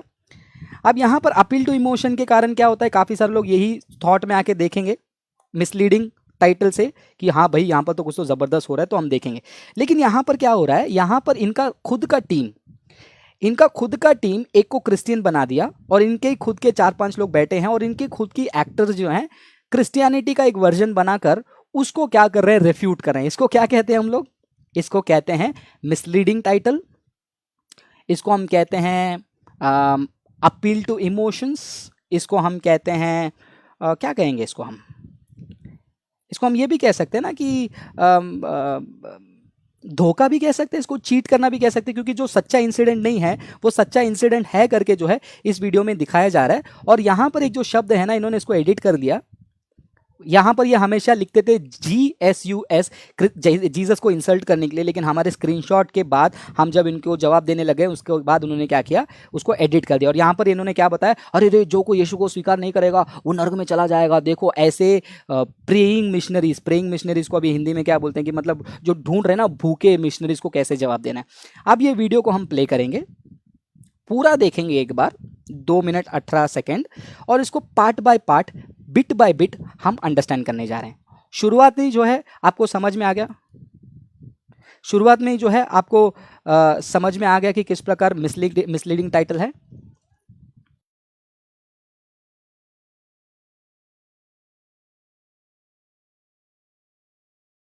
आज थोड़ा सा इंटरनेट का इशू है तो प्लीज आप सह लीजिएगा।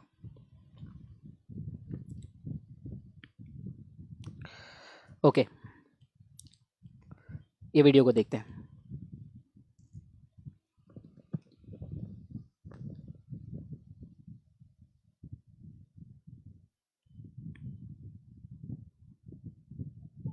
इलाहाबाद मेरठ इलाहाबाद जाने वाले यात्री बस टर्मिनल नंबर 2 पर प्रतीक्षा करें। इलाहाबाद जाने वाले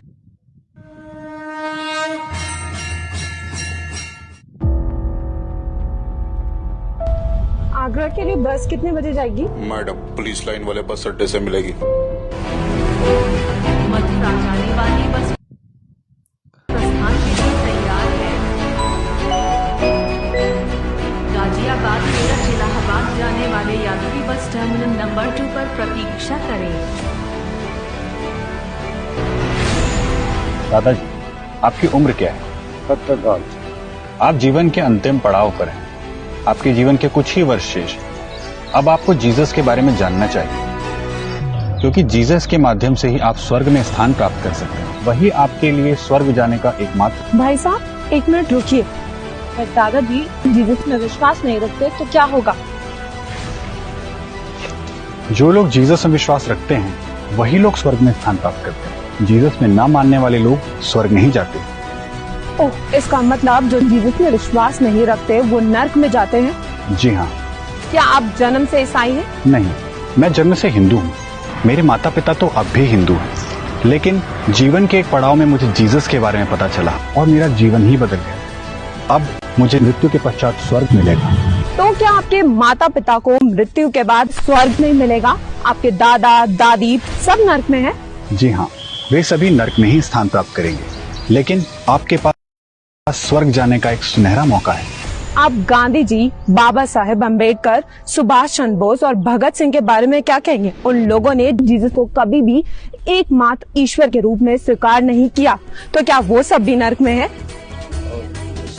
मेरे माता पिता ने मुझे जन्म दिया और अच्छे संस्कार दिए। वो लोग मेरे लिए देवता स्वरूप है और उसी प्रकार देश के लिए बलिदान देने वाले ये महापुरुष भी अगर नर्क में है तो ऐसा नर्क ही मेरे लिए स्वर्ग है। मैं ऐसे लोगों के साथ सजा काटने के लिए तैयार हूँ। जाओ जाके कह दो अपने गोरों से कि ये बस स्टैंड और रेलवे स्टेशन पर धंधा करना बंद करे और कह दो ये हर सनातनी भारतीय का निर्णय है।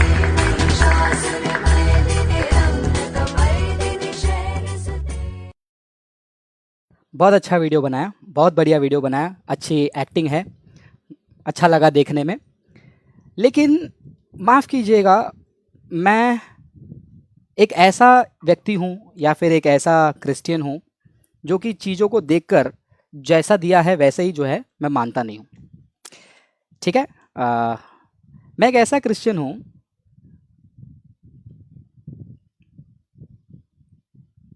थोड़ा सा होल्ड कीजिए, यहाँ पर थोड़ा सा सिस्टम में कोई तो दिक्कत आ रही है ओवरलोडिंग का।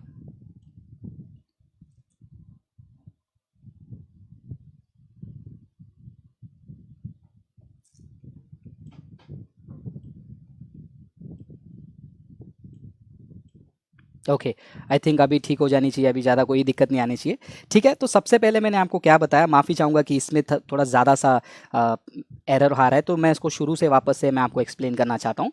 तो यहाँ पर हम मिशन काली वेबसाइट में जाते हैं, उनके ट्विटर अकाउंट में जब जाते हैं तो हमको वहाँ पर एक वीडियो देखने को मिलता है, जो वीडियो के आधार पर वो ये साबित करने की कोशिश करती है कि एक ब्रेव लड़की ने क्या किया है, क्रिश्चियन माफिया को जो है यीशु के बारे में उन्होंने जो गलत बात बताई थी कि जो लोग यीशु को स्वीकार नहीं करते वो नरक में जाएंगे, ऐसे ढूंढने वाले क्या है, प्रेइंग मिशनरियों को कैसे जवाब देना है तो सीखो। तो एक इमोशनल में भरा हुआ व्यक्ति, जैसे मैंने स्टार्टिंग में कहा when emotion prevails logic fails, तो जो इमोशन के साथ भरा हुआ एक व्यक्ति है उसके लिए क्या होता है ना, ये अंदर से कहा सकता है कि हाँ कैसा बोल सकता है कि मेरे मम्मी पापा जो यीशु मसीह को स्वीकार नहीं किए क्या वो नरक में जाएंगे, क्या हमारे देश में इतने बड़े बड़े जो वीर रहे हैं उन्होंने यीशु मसीह को खुदा नहीं माना तो वो नरक जाएंगे, ऐसा धर्म मुझे नहीं चाहिए। वाह, सुनने के लिए कितना अच्छा लगा, भावना भड़क गई।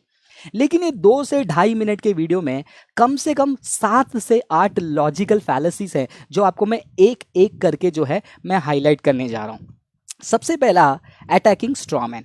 इन्होंने क्या किया है, इनका खुद का एक क्रिश्चियनिटी का वर्जन बनाकर क्या कर दिया है, प्रस्तुत कर दिया है और उसको अटैक करके ये साबित करने की कोशिश कर रहे हैं कि ब्रेव है। ये ब्रेव एक्ट नहीं, ये कावर्डली एक्ट है। ब्रेव एक्ट किसको कहा जाएगा, यदि मैं सड़क पे प्रचार कर रहा हूं, मैं तो सड़क पे कितने बार प्रचार कर रहा था लॉकडाउन के पहले और लॉकडाउन के बाद भी मैं करूंगा अधिकार के रूप में, भारत संविधान के अधिकार के रूप में। और जो मुझे सड़क पर मिलकर अगर मैं उस जगह पे होता तो मैं बढ़िया सा जवाब दे देता उनको कि उन जो ब्रेव गर्ल है जो उन्होंने सवाल पूछा है स्क्रिप्ट के हिसाब से। So it's not a brave video, it is a manipulated video. खुद के एक्टर्स को रखकर ऐसा दिखाया कि देखो एक बहादुर आदमी एक शेर को पकड़ रहा है और अंदर क्या है, एनिमेटेड शेर। ठीक उसी प्रकार यहाँ पर उन्हीं के एक्टर को क्रिश्चियन बना दिया और उसको तो जवाब पता ही नहीं होगा क्योंकि स्क्रिप्ट में उतना ही दिया हुआ है और जो स्क्रिप्ट में जितना दिया है इसके हिसाब से इन्होंने जवाब दिया और तो जीत गए। ये क्या कह सकते हैं, तो रॉन्ग इमेज ऑफ क्रिश्चियनिटी बना दिया। अभी आगे बढ़ने से पहले, उनके लॉजिकल फैलेसी को हाईलाइट करने से पहले एक और चीज़ जो है मैं आपके सामने हाईलाइट करना चाहता हूँ, बहुत ही इंटरेस्टिंग चीज़ है।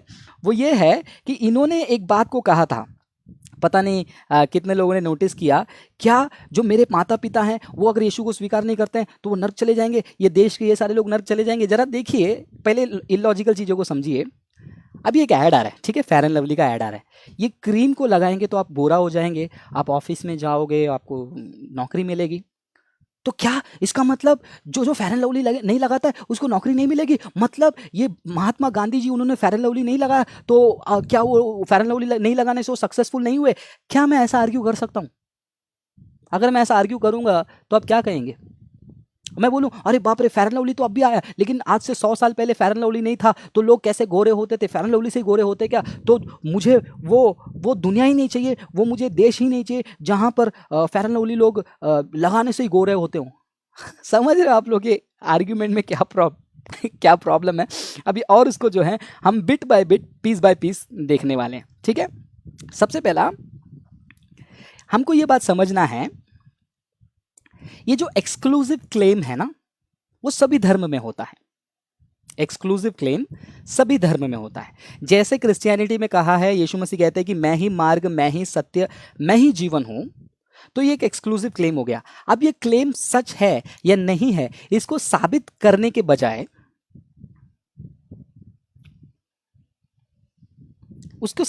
बजाय अगर आप आर्ग्यूमेंट को बदल देते ना, उसको लॉजिकल फैलेसी कहते हैं। इनको ये सवाल पूछना चाहिए था कि यीशु मसीह ही एकमात्र मार्ग क्यों है, और यीशु मसीह ने ये जो कहा है वो सच है या झूठ है।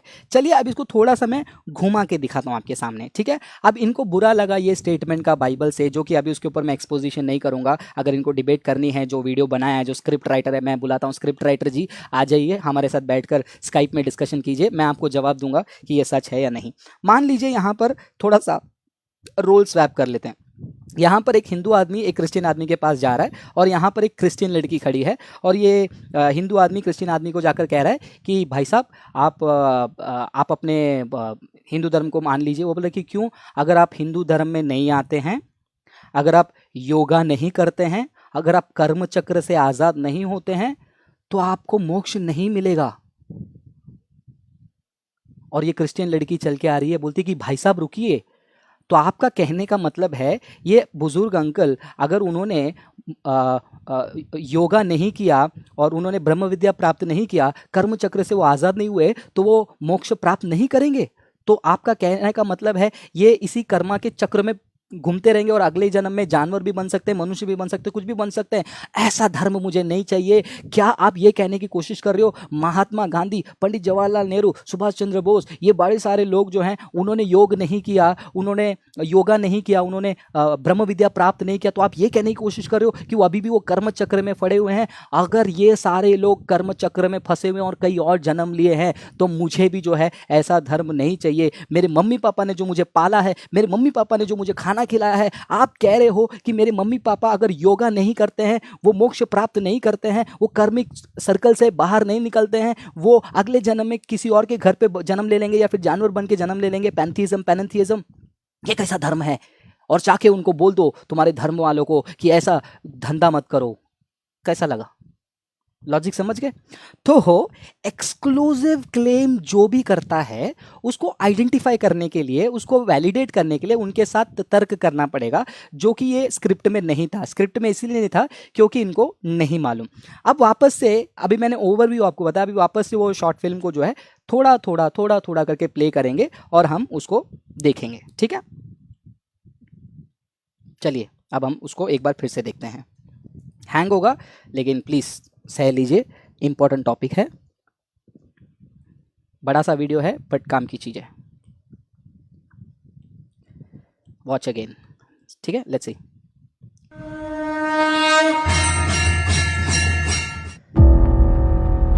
ठीक है, अब पहले तो हमने एक ही शॉट में देख लिया था, अभी हम इसको स्टेप बाय स्टेप लेके जाएंगे। आगरा के लिए बस कितने बजे जाएगी? मैडम पुलिस लाइन वाले बस अड्डे से मिलेगी। मथुरा जाने वाली बस प्रस्थान के लिए तैयार है। गाजियाबाद से इलाहाबाद जाने वाले यात्री बस टर्मिनल नंबर 2 पर प्रतीक्षा करें। दादाजी, आपकी उम्र क्या है? 70 साल। आप जीवन के अंतिम पड़ाव पर हैं। आपके जीवन के कुछ ही वर्ष शेष। अब आपको जीसस के बारे में जानना चाहिए, क्योंकि जीसस के माध्यम से ही आप स्वर्ग में स्थान प्राप्त कर सकते हैं। वही आपके लिए स्वर्ग जाने का एकमात्र। भाई साहब 1 मिनट रुकिए।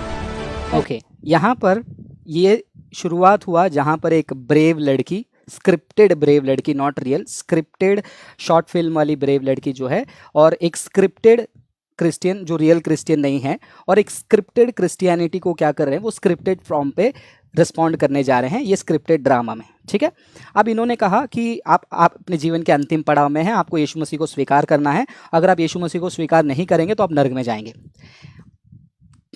ये हमारा गॉस्पल नहीं है। सबसे पहली बात, ये इनकम्प्लीट गॉस्पल दिया जा रहा है। हमारा गॉस्पल क्या है? हमारा गॉस्पल ये काहे के नहीं दिया जाता है कि तुम यीशु को नहीं स्वीकार करोगे तो तुम नर्क में चले जाओगे। देखा, मैंने कहा मिसलीड किया, क्रिश्चियनिटी को मिसरिप्रेजेंट किया। हमारा गॉस्पल क्या है? हम उनके पास जाकर लोगों को बताते हैं कि भाई साहब, ये दुनिया की परिस्थिति ऐसी है, ये दुनिया ऐसे क्यों हो गई है, दुनिया में पाप कैसे आया, दुनिया में श्राप कैसे आया, और ये पाप का निवारण होना ज़रूरी है, क्योंकि बाइबल कहती है कि पाप करने वाले को मृत्युदंड मिलना चाहिए, और लॉजिकली भी वो कंसिस्टेंटली हम उसको डिफेंड कर सकते हैं वो क्लेम को। अगर ये सारी बातें सच हैं, अगर आप चाहते हैं तो आप यीशु मसीह को स्वीकार कर सकते हैं। अब अगर यीशु मसीह सच्चे खुदा हैं तो उन्होंने जो भी कहा वो सच है। अगर उन्होंने सच है कहा, और तो उन्होंने कहा कि जो मेरे पास आएगा वो स्वर्ग में जाएगा, और जो मेरे पास नहीं आएगा वो स्वर्ग में नहीं जाएगा, ये यीशु मसीह का क्लेम है। ठीक है, अब ये व्यक्ति ने जो है आधा गॉस्पल दिया, ये पूरा गॉस्पल है। अभी मान लीजिए ये पूरा गॉस्पल में भी काफ़ी सारे लोगों को तकलीफ हो गई। आप कैसे बोल सकते हो कि यीशु मसीह ही एकमात्र मार्ग है? आप कैसे बोल सकते हो कि यीशु मसीह के बलिदान को जो स्वीकार नहीं करता है उसको उद्धार नहीं मिलेगा, वो स्वर्ग में नहीं जाएगा? ये मेरा एक्सक्लूसिव क्लेम को आपको इमोशन के साथ क्या नहीं करना है, आर्ग्यू नहीं करना है। ये एक्सक्लूसिव क्लेम को आपको मुझे चैलेंज करना है, प्रूव करने के लिए कहना है कि ये क्लेम को वैलिडेट करो। अगर ये क्लेम सही है तो उसको आपको इनकार करने की कोई ज़रूरत ही नहीं पड़ेगी और कोई अपॉर्चुनिटी भी नहीं होगी। अगर ये क्लेम गलत है तो आप मुझे कह सकते हो कि तुम झूठ फैला रहे हो, लेकिन क्या आप वो क्लेम को वेरीफाई कर रहे हो? अगर आपको ये क्लेम से दिक्कत है तो हमें भी ये क्लेम से दिक्कत होनी चाहिए। जो हिंदुइज्म में सिखाया जाता है कि हमको मोक्ष प्राप्त करना है, हमको चक्र से, ये जो कर्म चक्र से बाहर आना है, तो क्या जो मोक्ष को प्राप्त करने के लिए अगर वो योगा नहीं करता है, कर्म चक्र से बाहर नहीं आता, तो उसको मोक्ष प्राप्त नहीं होगा, तो मैं अगले जन्म में ऐसे हो जाऊंगा। अगर ये एक्सक्लूसिव क्लेम से आपको तकलीफ है तो आप जानिए कि आपका वर्ल्ड व्यू भी एक्सक्लूसिव क्लेम करता है। हर कोई धर्म एक्सक्लूसिव क्लेम करता है, और जो कोई कहता है कि हम एक्सक्लूसिव क्लेम नहीं करते हैं, वो भी जो है एक्सक्लूसिव क्लेम करते हैं, ये कहते हुए कि ये जो एक्सक्लूसिव क्लेम करते हैं हम उनको स्वीकार नहीं करते हैं, क्योंकि हम सबको स्वीकार करते हैं। ये बोलकर इन्होंने क्या किया, अपना एक एक्सक्लूसिव स्टेटमेंट बना दिया कि उन एक्सक्लूसिव लोगों को हम स्वीकार नहीं करेंगे। नंबर 1। नंबर टू, सबसे पहली बात, ये व्यक्ति जो कर रहे हैं ना बस स्टॉप पे जाकर, जो भी स्क्रिप्टेड क्रिश्चियन है, स्क्रिप्टेड क्रिश्चियन, इनको स्क्रिप्टेड क्रिश्चियन का नाम देंगे हम लोग, ठीक है? तो ये स्क्रिप्टेड क्रिश्चियन जो बस स्टॉप में जाकर अपना धर्म को प्रोपोगेट कर रहा है, वो कानून के खिलाफ नहीं जा रहे हैं, ठीक है? ये बात को आप दिमाग में डाल दीजिए। वो धर्म के वो कॉन्स्टिट्यूशन के खिलाफ नहीं है। जैसे मैंने शुरू में कहा, प्रैक्टिस, प्रोफेस एंड प्रोपोगेट, तो ये प्रोपोगेट कर रहा है, ये उसका अधिकार है। अब एक और पॉइंट का आपको ध्यान से समझना है कि ये व्यक्ति प्रोपोगेट कर रहा है और दूसरा व्यक्ति उसको सुन रहा है, बीच में से ये लड़की जा रही है। मतलब ये वीडियो में ये लोग ये साबित करने की कोशिश कर रहे हैं कि भाई साहब, दूसरे लोगों के पास इंटेलिजेंस नहीं है, हमारे पास ही है। और सामने वाले उस बुजुर्ग व्यक्ति को ये जवान लड़की क्या कर रही है, कमजोर बता रही है ये एक्टिंग से कि दादाजी को कुछ नहीं पता, अंकल जी को कुछ नहीं पता, मैं बताती हूँ जवाब, तुम मेरे सवाल का जवाब दो। तो ये क्या कर रही हैं, एक व्यक्ति को अपने संवैधानिक अधिकार का इस्तेमाल करने से रोक रही हैं। चलो आप कहेंगे कि ये क्रिटिसिज्म है, वो उसका अधिकार है, वो भी जाके सवाल पूछ सकती है, नो प्रॉब्लम, एक्सेप्टेड। लेकिन वो व्यक्ति जो सुनने के लिए बैठा है, उसके बिहाफ में ये बात कर रही हैं। तो आप समझ रहे हैं सामने वाले के इंटेलिजेंस को कैसे डीमीन किया जा रहा है। आप ही के कम्युनिटी के लोगों को, आप ही के कम्युनिटी के लोग ये साबित करने की कोशिश कर रहे हैं कि भाई तुझे कुछ नहीं आता है, तू चुप बैठ, मैं देख लेता हूँ, ठीक है? तो ये हो गया आपका सबसे पहला एक्सक्लूसिव क्लेम के ऊपर इनका झूठ का पर्दाफाश। अगर आपको यीशु मसीह के एक्सक्लूसिव क्लेम से दिक्कत है तो मुझे आपके एक्सक्लूसिव क्लेम से दिक्कत है। तो ये exclusive claim versus exclusive claim को हम कैसे सेटल कर सकते हैं एकेडमिक डिबेट में, जिसके लिए हम आपको कभी से बुला रहे हैं, आप एक्सेप्ट नहीं कर रहे हैं। आगे और हम पढ़े, आगे और देखेंगे हम, और आगे देखेंगे इन्होंने क्या कहा। दादाजी जीसस में विश्वास नहीं रखते तो क्या होगा? जो लोग जीसस में विश्वास रखते हैं वही लोग स्वर्ग में स्थान प्राप्त करते हैं। जीसस में ना मानने वाले लोग स्वर्ग नहीं जाते। ओह, इसका मतलब जो जीसस में विश्वास नहीं रखते वो नर्क में जाते हैं? जी हाँ। क्या आप जन्म से ईसाई हैं? ओके, नहीं। ठीक है। अब यहाँ पर एक और लॉजिकल फैलेसी को मैं आपको बताता हूँ। ये लॉजिकल फैलेसी को हम कहते हैं जेनेटिक फैलेसी। ठीक है, जेनेटिक फैलेसी का मतलब क्या होता है? यू जज something is either good or bad on the basis of where it comes from or from whom it came from. ठीक है, तो ये क्या कर रही हैं? सबसे पहले जेनेटिक फैलेसी कमिट कर रही हैं ये सवाल पूछकर कि आप पहले से ईसाई हैं क्या। अब इनका आर्ग्यूमेंट ये यहाँ पर दो फैलेसी हो गया है। एक तो शिफ्टिंग द गोल पोस्ट हो गया है, स्ट्रॉमैन इन्होंने बना दिया है, अभी अटैक करेंगे स्ट्रॉमैन को। और एक तीसरा फैलेसी है जेनेटिक फैलेसी, उनके जन्म के बारे में पूछ रही है। अब उनका आर्ग्यूमेंट क्या है? स्क्रिप्टेड अधूरा गॉस्पल को देने वाले ये स्क्रिप्टेड एक्टर क्रिश्चियन का, कि आपको यीशु मसीह को अगर आप स्वीकार नहीं करेंगे तो आप नर्क जाओगे। तो सुनने वालों के लिए थोड़ा सा गलत तरीके से प्रस्तुत किया है, लेकिन यीशु मसीह के उस गिफ्ट को चूज करने के लिए यीशु मसीह ने जो क्रूस पे बलिदान दिया है, यीशु मसीह ने जो सहा है, वो यहाँ पर नहीं दिखाया गया, खाली इसको जो है डरावना रूप में दिखा दिया गया। तो ठीक है, फिर भी ऐसे भी दिखा दिया, मैं चलो स्क्रिप्ट आपका है, आपने कर लिया। तो यहाँ पर उनके एक्सक्लूसिव क्लेम को वैलिडेट करने के लिए इन्होंने सवाल नहीं पूछा। उनके एक्सक्लूसिव क्लेम को वैलिडेट करने के लिए ये नहीं पूछा क्यों आप ऐसा कह रहे हो कि आपके यीशु के द्वारा ही आपको स्वर्ग मिलेगा, तो हमारे धर्म में क्या कोई ऐसी बात नहीं है जिससे मोक्ष प्राप्त होगी। ये हो गया concept versus concept. But instead इन्होंने स्क्रिप्ट में इमोशनल मैनिपुलेशन क्या किया? इमोशनल मैनिपुलेशन में इन्होंने ये कहा कि तुम जन्म से ईसाई हो क्या। गोल पोस्ट शिफ्ट हो गया। अब तुरंत वो गोल पोस्ट को शिफ्ट करके main argument is Jesus the only way. Main argument क्या है? Is Jesus the only way. Main argument क्या है? यीशु के अलावा स्वर्ग नहीं है। ये चीज को छोड़कर गोल पोस्ट शिफ्ट करके अभी कहां पर चली गई देखो? एड होमिनम, पर्सनल अटैक और बाकी चीजों में अब ये शुरू करेंगे। ध्यान से सुनिएगा। मैं जन्म से हिंदू हूँ, मेरे माता पिता तो अब भी हिंदू हैं, लेकिन जीवन के एक पड़ाव में मुझे जीसस के बारे में पता चला और मेरा जीवन ही बदल गया। ठीक है, अभी तक इन्होंने क्या नहीं किया है?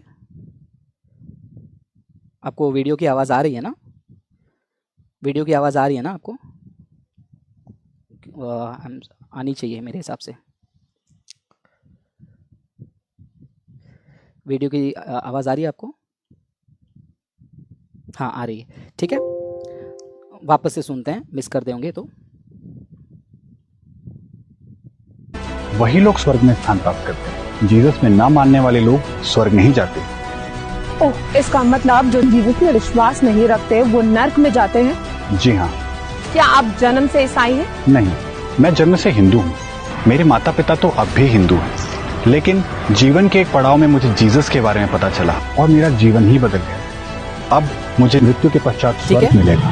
अभी एक और आर्ग्यूमेंट, एक और मैं मिस्टेक को आपको यहाँ पर बता देता हूँ। ये वीडियो में भाई साहब ने कहा स्क्रिप्टेड क्रिश्चियन स्क्रिप्ट के आधार पर अपना स्क्रिप्टेड टेस्टिमनी बता रहे हैं। ये स्क्रिप्टेड टेस्टिमनी इन्होंने कहा कि मेरे जीवन में एक ऐसा पड़ाव आया जिसमें मैं क्रिश्चियन बन गया। तो अभी सबसे पहला उनका देखिए 2 बार कैसे गोल पोस्ट शिफ्ट होता है ये वीडियो में। ये इतने सारे लॉजिकल फैलेसीज को भरकर 2.5 मिनट के वीडियो में इन्होंने दिया है, और जो लोग इसको देखते नहीं वो मजे कर रहे हैं, वाह देखो हमारे लोगों ने क्रिश्चियन माफिया को जो है एक्सपोज कर दिया है। तो यहाँ पर सबसे पहला क्लेम था यीशु मसीह के द्वारा आपको स्वर्ग नहीं मिलेगा, उसको चैलेंज नहीं किया है ये ब्रेव गर्ल ने, स्क्रिप्टेड ब्रेव गर्ल ने। दूसरा, इनके जेनेटिक्स के ऊपर सवाल उठाया, मतलब आप हिंदू हैं, ठीक है, तो उन्होंने कहा कि जीवन के एक पड़ाव में मैंने यीशु मसीह को स्वीकार किया। क्या हुआ आपकी जीवन में ऐसे पड़ाव में आपने यीशु मसीह को स्वीकार क्यों किया? ये यहाँ पर स्क्रिप्ट में नहीं था, क्योंकि उनको वो चाहिए नहीं था। उनको जो चाहिए था अभी आगे आएगा, क्योंकि मूवी बनाने वाला अपने मर्जी से स्क्रिप्ट बनाता, राइट, क्रिश्चियनिटी को ऐसे प्रमोट करने के लिए। और दूसरे वीडियो में इसी स्क्रिप्टेड क्रिश्चियन को उन्होंने किस तरीके से दिखाया? गाड़ी बंगला, एक जगह पे वो स्कूटर वगैरह रिक्शा चलाता था, फिर बाद में वो अमीर बन गया। वो क्रिश्चियनिटी नहीं है। क्रिश्चियनिटी में आने के बाद चेले लोग मर गए। क्रिश्चियनिटी में आने के बाद वीडियो में दिखा एक पास्टर को आपने क्या किया, इंसल्ट किया। क्रिश्चियनिटी में आने के बाद वो उड़ीसा में वो लड़के को आपने जिंदा मार डाला। क्रिश्चियनिटी में आने के बाद आप कितने सारे पास्टर्स को गोली मारे हो, उनको जिंदा जलाए हो। उड़ीसा में जो स्टेन्स परिवार है उनके बारे में आप जानते हो। तो ये क्रिश्चियनिटी में आने के बाद ये मिलता है। लेकिन यहाँ पर क्या किया है इन्होंने? 2 बार गोल पोस्ट को शिफ्ट किया और दोनों नया एक आर्ग्यूमेंट, मेन आर्ग्यूमेंट को छोड़कर दूसरा आर्ग्यूमेंट क्रिएट कर रही है। आप देखो क्या आर्ग्यूमेंट क्रिएट किया ये ब्रेव गर्ल ने, देखिए। क्या आपके माता पिता को मृत्यु के बाद स्वर्ग नहीं मिलेगा? आपके दादा दादी देखा? सब नर्क में है। यहाँ पर क्या किया इन्होंने, इसको हम कहते हैं लॉजिकल फैलेसी में, इसको कहते हैं हम अपील टू इमोशन। 1 सेकेंड, इसको हम क्या कहते हैं, अपील टू पिटी या फिर appeal to emotion. Main argument में रहने को छोड़कर वो तुरंत क्या चले गए, तुरंत वहां पर आर्ग्यूमेंट में अपने इमोशन को बीच में डाल दिया। ये ठीक इसी प्रकार है कि अगर दो बच्चे आपस में लड़ रहे हैं तो एक औरत दूसरे बच्चे को देखकर ये नहीं पूछ रही है कि मेरे बेटे ने क्या किया, तेरे बेटे ने क्या किया। खाली देखा दो बच्चे लड़ रहे हैं तो आकर उन्होंने लड़ाई शुरू कर दिया। तुम्हारे माँ बाप ने तुमको यही सिखाया क्या, तुम्हारे मम्मी पापा ने तुमको यही सिखाया क्या, तुम्हारे लिए मेरा पापा इतना कमाई करता है, तुम्हारे लिए ये सब किया, तुम यहाँ पर क्या। बच्चा बोल रहा मम्मी सुनो क्या हुआ, नहीं नहीं तुम चुप करो, तुम मुंह बंद करो, तुमको कुछ नहीं मालूम, तुम्हारे लिए हम इतना कष्ट उठा रहे हैं, तुम यहाँ पर सड़क पर पूरे परिवार को लेकर आओ। बोले मम्मी सुनो यार, हम लड़ नहीं रहे थे, हम WWE का प्रैक्टिस कर रहे थे। मेन आर्ग्यूमेंट क्या है पूछा नहीं, डायरेक्टली क्या किया, इमोशनल प्लीडिंग जो है यहाँ पर शुरू हो गया। अब यहाँ पर इनको ये समझना जरूरी है कि क्रिश्चियनिटी में जो सैल्वेशन होता है ना, वो होलसेल पैकेज में नहीं आता है। It is an individual choice, जिससे आपको तकलीफ है। क्या आपके धर्म में होलसेल पैकेज में आप लोगों को मोक्ष प्राप्त करने देते हो? नहीं ना। एक इंडिविजुअल को मोक्ष प्राप्त करने के लिए उसको योग करना पड़ता है, ब्रह्म विद्या प्राप्त करना पड़ता है, उसको ऋग्वेद में लिखे हुए मंत्रों का उच्चारण भी करना पड़ता है, कार्मिक साइकिल से एस्केप होना पड़ता है, या फिर वो डायरेक्टली मोक्ष में प्राप्त कर लेता है। तो क्या ऐसे आर्ग्यूमेंट को मैं भी करूं इमोशनली? जैसे आपने कहा, क्या आपके मम्मी वो दादाजी को मैं पूछूंगा, दादाजी आप बताइए आपके मम्मी पापा ने योगा किया था क्या? नहीं किया, तो इसका मतलब आपके दादाजी, आपके परदादाजी सभी लोग अभी कहीं ना कहीं कोई जानवर या कोई और मनुष्य, कोई गरीब अमीर बनकर जी रहे हैं। आपके रिश्तेदार इसी दुनिया में हैं। Appeal to emotions. आगे सुनिए, हमारे क्रिश्चियन में होलसेल में सैल्वेशन पैकेज नहीं होता है। आपको इस व्यक्ति के गवाही के ऊपर सवाल उठाना चाहिए था कि ये क्यों कन्वर्ट हुआ, लेकिन वो स्क्रिप्ट में नहीं है, क्योंकि स्क्रिप्ट में आपको कुछ और दिखाना था। तो 1 मिनट 26 सेकंड का वीडियो हो गया, कुछ भी नहीं। वीडियो में देखने पहली बार देखा तो अच्छा लगा ना कि यार पावरफुल है। 1 मिनट 26 सेकंड कुछ भी नहीं है। जी हाँ, वे सभी नर्क में ही स्थान अभी प्राप्त देखिए करेंगे। ये व्यक्ति क्या कह रहा है कि हाँ, स्क्रिप्टेड क्रिश्चियन स्क्रिप्ट के अनुसार ये कह रहा है कि हाँ मेरे मम्मी पापा भी जो है नर्क में ही जो है स्थान प्राप्त करेंगे। कोई भी क्रिश्चियन ये कॉन्फिडेंटली नहीं जानता है और ये न्याय नहीं कर सकता है कि कौन नर्क जाएगा कौन स्वर्ग जाएगा। ये अधिकार परमेश्वर के हाथ में है, यीशु मसीह के हाथ में है, ये खुदा के हाथ में है। क्रिश्चियंस कभी नहीं कहते हैं कि तू नर्क में जाएगा। हाँ, तो आर्ग्यूमेंट में कोई भी उसको भी कुछ भी कहता है, आप लोग भी कुछ भी कहते हैं ना कि तू जहन्नम में चला जाएगा, तेरे को मोक्ष नहीं मिलेगा, तेरे को गरुड़ पुराण के हिसाब से तेरे को तेल में उबाला जाएगा। तो क्या आपके कहने से कुछ हो जाएगा? ये अल्टीमेट डिसीजन गॉड के हाथ में, क्योंकि एक इंडिविजुअल व्यक्ति अपने इंडिविजुअल लेवल पर कितना उद्धार को उसने पहचाना है, यीशु मसीह का दर्शन देखा है या फिर किसी और से गॉस्पेल सुना है, तो वो इंडिविजुअल के लिए आप एक व्यक्ति को मत पकड़े। इसलिए मैंने कहा ये होलसेल पैकेज का सैल्वेशन हम कोई ऑफर नहीं देते क्रिश्चियनिटी में, जिस तरीके से आप इसको प्रस्तुत कर रहे हैं। तो ये जो व्यक्ति स्क्रिप्टेड क्रिश्चियन स्क्रिप्ट के अनुसार जो बोल रहे हैं कि वो लोग नर्क में जाएंगे, ये अपने आप को गॉड के जगह पे रख रहे हैं। हो गया क्रिश्चियनिटी का मिसरिप्रेजेंटेशन। क्रिश्चियनिटी में स्वर्ग नर्क डिसाइड करने का जो अधिकार है वो सिर्फ और सिर्फ यीशु मसीह को है, क्रिश्चियंस को नहीं। तो फॉल्स क्रिश्चियनिटी को दिखाकर आप क्या कहते हैं, ये स्ट्रॉमैन मत अटैक कीजिएगा। आगे सुनिएगा। लेकिन आपके पास स्वर्ग जाने का एक सुनहरा मौका है। आप गांधी जी, बाबा साहेब अम्बेडकर, सुभाष चंद्र बोस और भगत सिंह के गांधी बारे जी, में क्या सुभाष कहेंगे? चंद्र बोस, बाबा साहेब अम्बेडकर और एक और हमारे लीडर का नाम लिया शायद से उन्होंने, क्योंकि फ्लो में मैं यहाँ पर सॉफ्टवेयर पे भी ध्यान दे रहा हूँ, इसलिए मेरा वो मिस हो जाएगा। तो मैं एक बार फिर से प्ले कर देता हूँ। लेकिन आपके पास स्वर्ग जाने का एक सुनहरा मौका है। आप गांधी जी, बाबा साहेब अम्बेडकर, सुभाष चंद्र बोस और भगत सिंह के बारे में क्या कहेंगे? उन लोगों ने जीसस को कभी भी एकमात्र ईश्वर के रूप में अभी स्वीकार नहीं ब्रेव किया। गर्ल, ये स्क्रिप्टेड ब्रेव गर्ल को किसने बताया कि बाबा साहेब अम्बेडकर, गांधी जी और भगत सिंह और ये सुभाष चंद्र बोस, इन्होंने व्यक्तिगत रूप में यीशु मसीह को स्वीकारा नहीं? इनको किसने बताया? क्या ये उनको जाकर मिली थी या फिर ये स्क्रिप्ट राइटर उनको मिले थे? तो यहाँ पर वापस से यही आप चीज़ देख रहे हो ना, यहाँ पर अंधाधुंध कुछ भी गोली मारा जा रहा है। एक व्यक्ति अपने व्यक्तिगत जीवन में क्या मानता है क्या नहीं मानता है वो इनको कैसे पता, और इसको इमोशनल प्लीडिंग के रूप में, स्पेशल प्लीडिंग के रूप में क्या करते हैं, वो अपने पूरे आर्ग्यूमेंट को क्या करते हैं भर कर वहाँ पर लोगों को क्या कर देते हैं, ये दिखा देते हैं कि हाँ हम सब कुछ जानते हैं। तो वापस से यहाँ पर मेरा यही काउंटर आर्ग्यूमेंट है जो ये बहन जी सो कॉल्ड ब्रेव गर्ल ने कहा था। मैं वापस से वो प्ले करता हूँ। का एक सुनहरा मौका है। आप गांधी जी, तो मैं इनका बाबा dialogue साहेब बताऊं तो, अम्बेडकर, गांधी जी, बाबा साहेब अम्बेडकर, सुभाष चंद्र बोस, सुभाष चंद्र बोस और भगत सिंह के बारे में क्या कहेंगे? उन लोगों ने जीसस को कभी भी एकमात्र ईश्वर के रूप में स्वीकार नहीं किया, तो क्या वो वापस से सब भी मेरा नर्क में है? argument को मैं बार बार फिर से रिपीट करूंगा जब तक आपके दिमाग में ये बैठ ना जाए।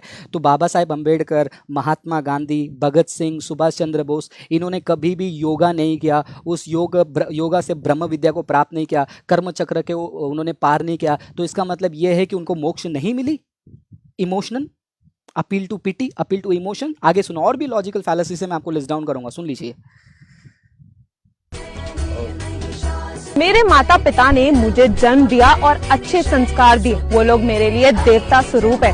और उसी प्रकार देश के लिए बलिदान देने वाले ये महापुरुष भी अगर नर्क में है तो ऐसा नर्क ही मेरे लिए स्वर्ग है। मैं ऐसे लोगों के साथ सजा काटने के लिए तैयार। ठीक है, जाओ जाके कह। अब ये डायलॉग मैं भी कह सकता हूँ, अगर ये सारे महापुरुषों को योगा के द्वारा मोक्ष नहीं मिला तो ऐसा धर्म मुझे नहीं चाहिए। मैं वैसे इस वर्ल्ड व्यू में नहीं रहना चाहता हूँ।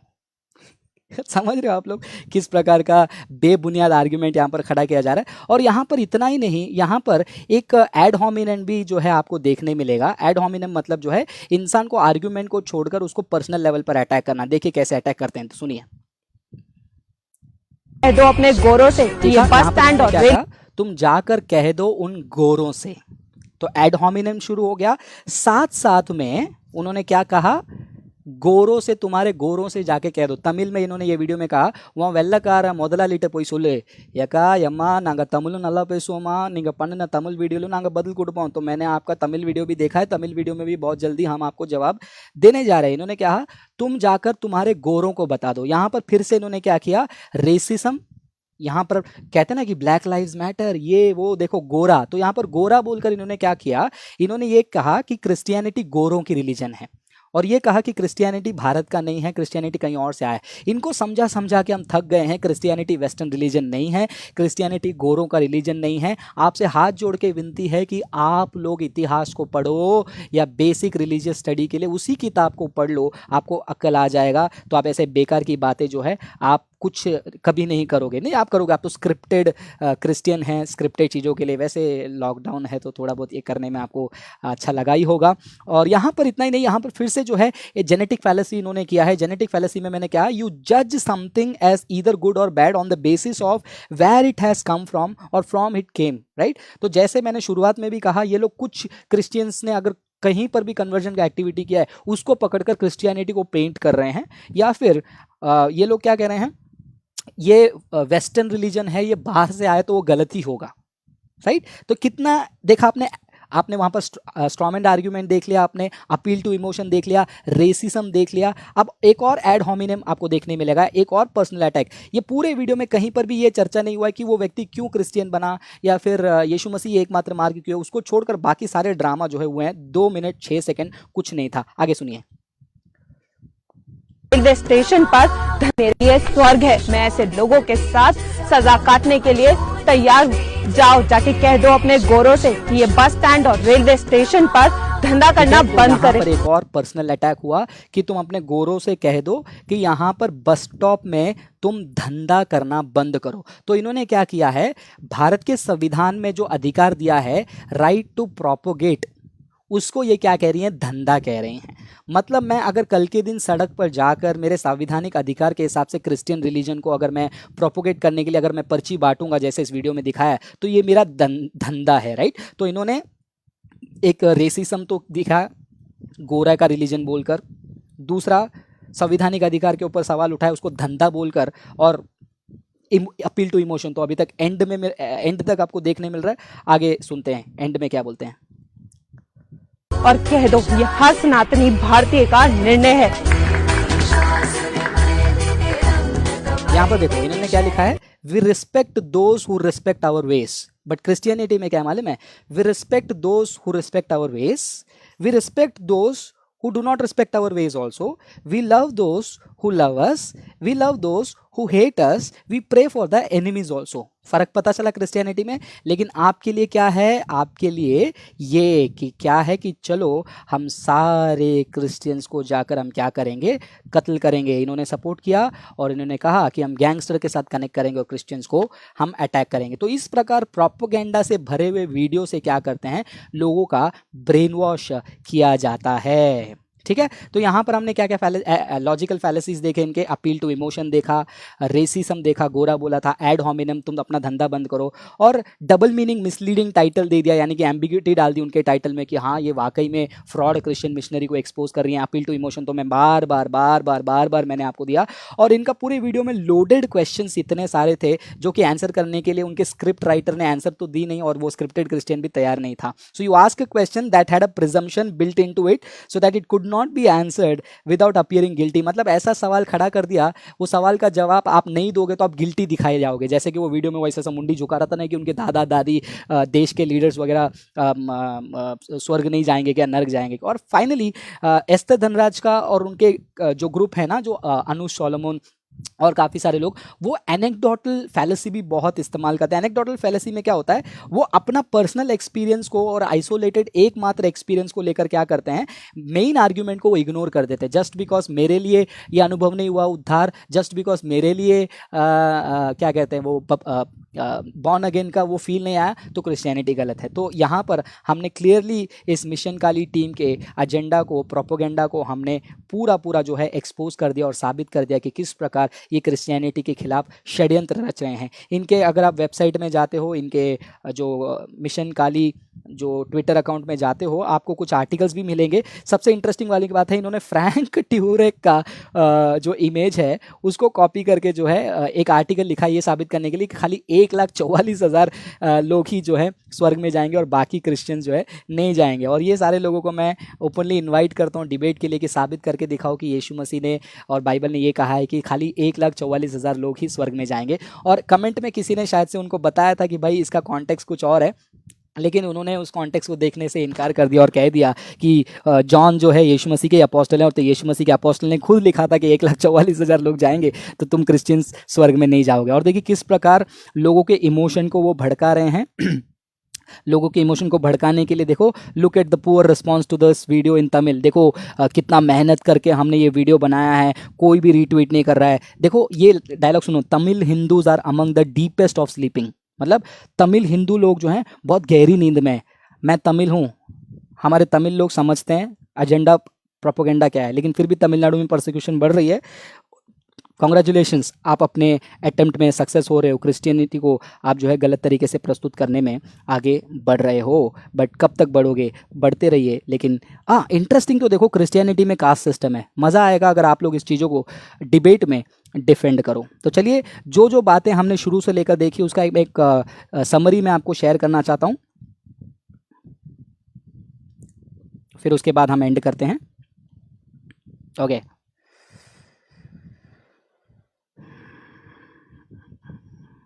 ठीक है ना, हाँ ओके ठीक है। जो अभी हमने आज देखा उसके समरी को मैं क्विकली आपके सामने समराइज करना चाहता हूँ। आज हमने वीडियो में क्या क्या देखा।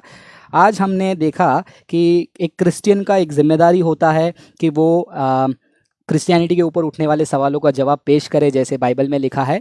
और फ्रीडम ऑफ रिलीजन के तहत अगर आप हिंदुइज्म को ही फैलाना चाहते हैं तो उसके सिद्धांतों को बताइए।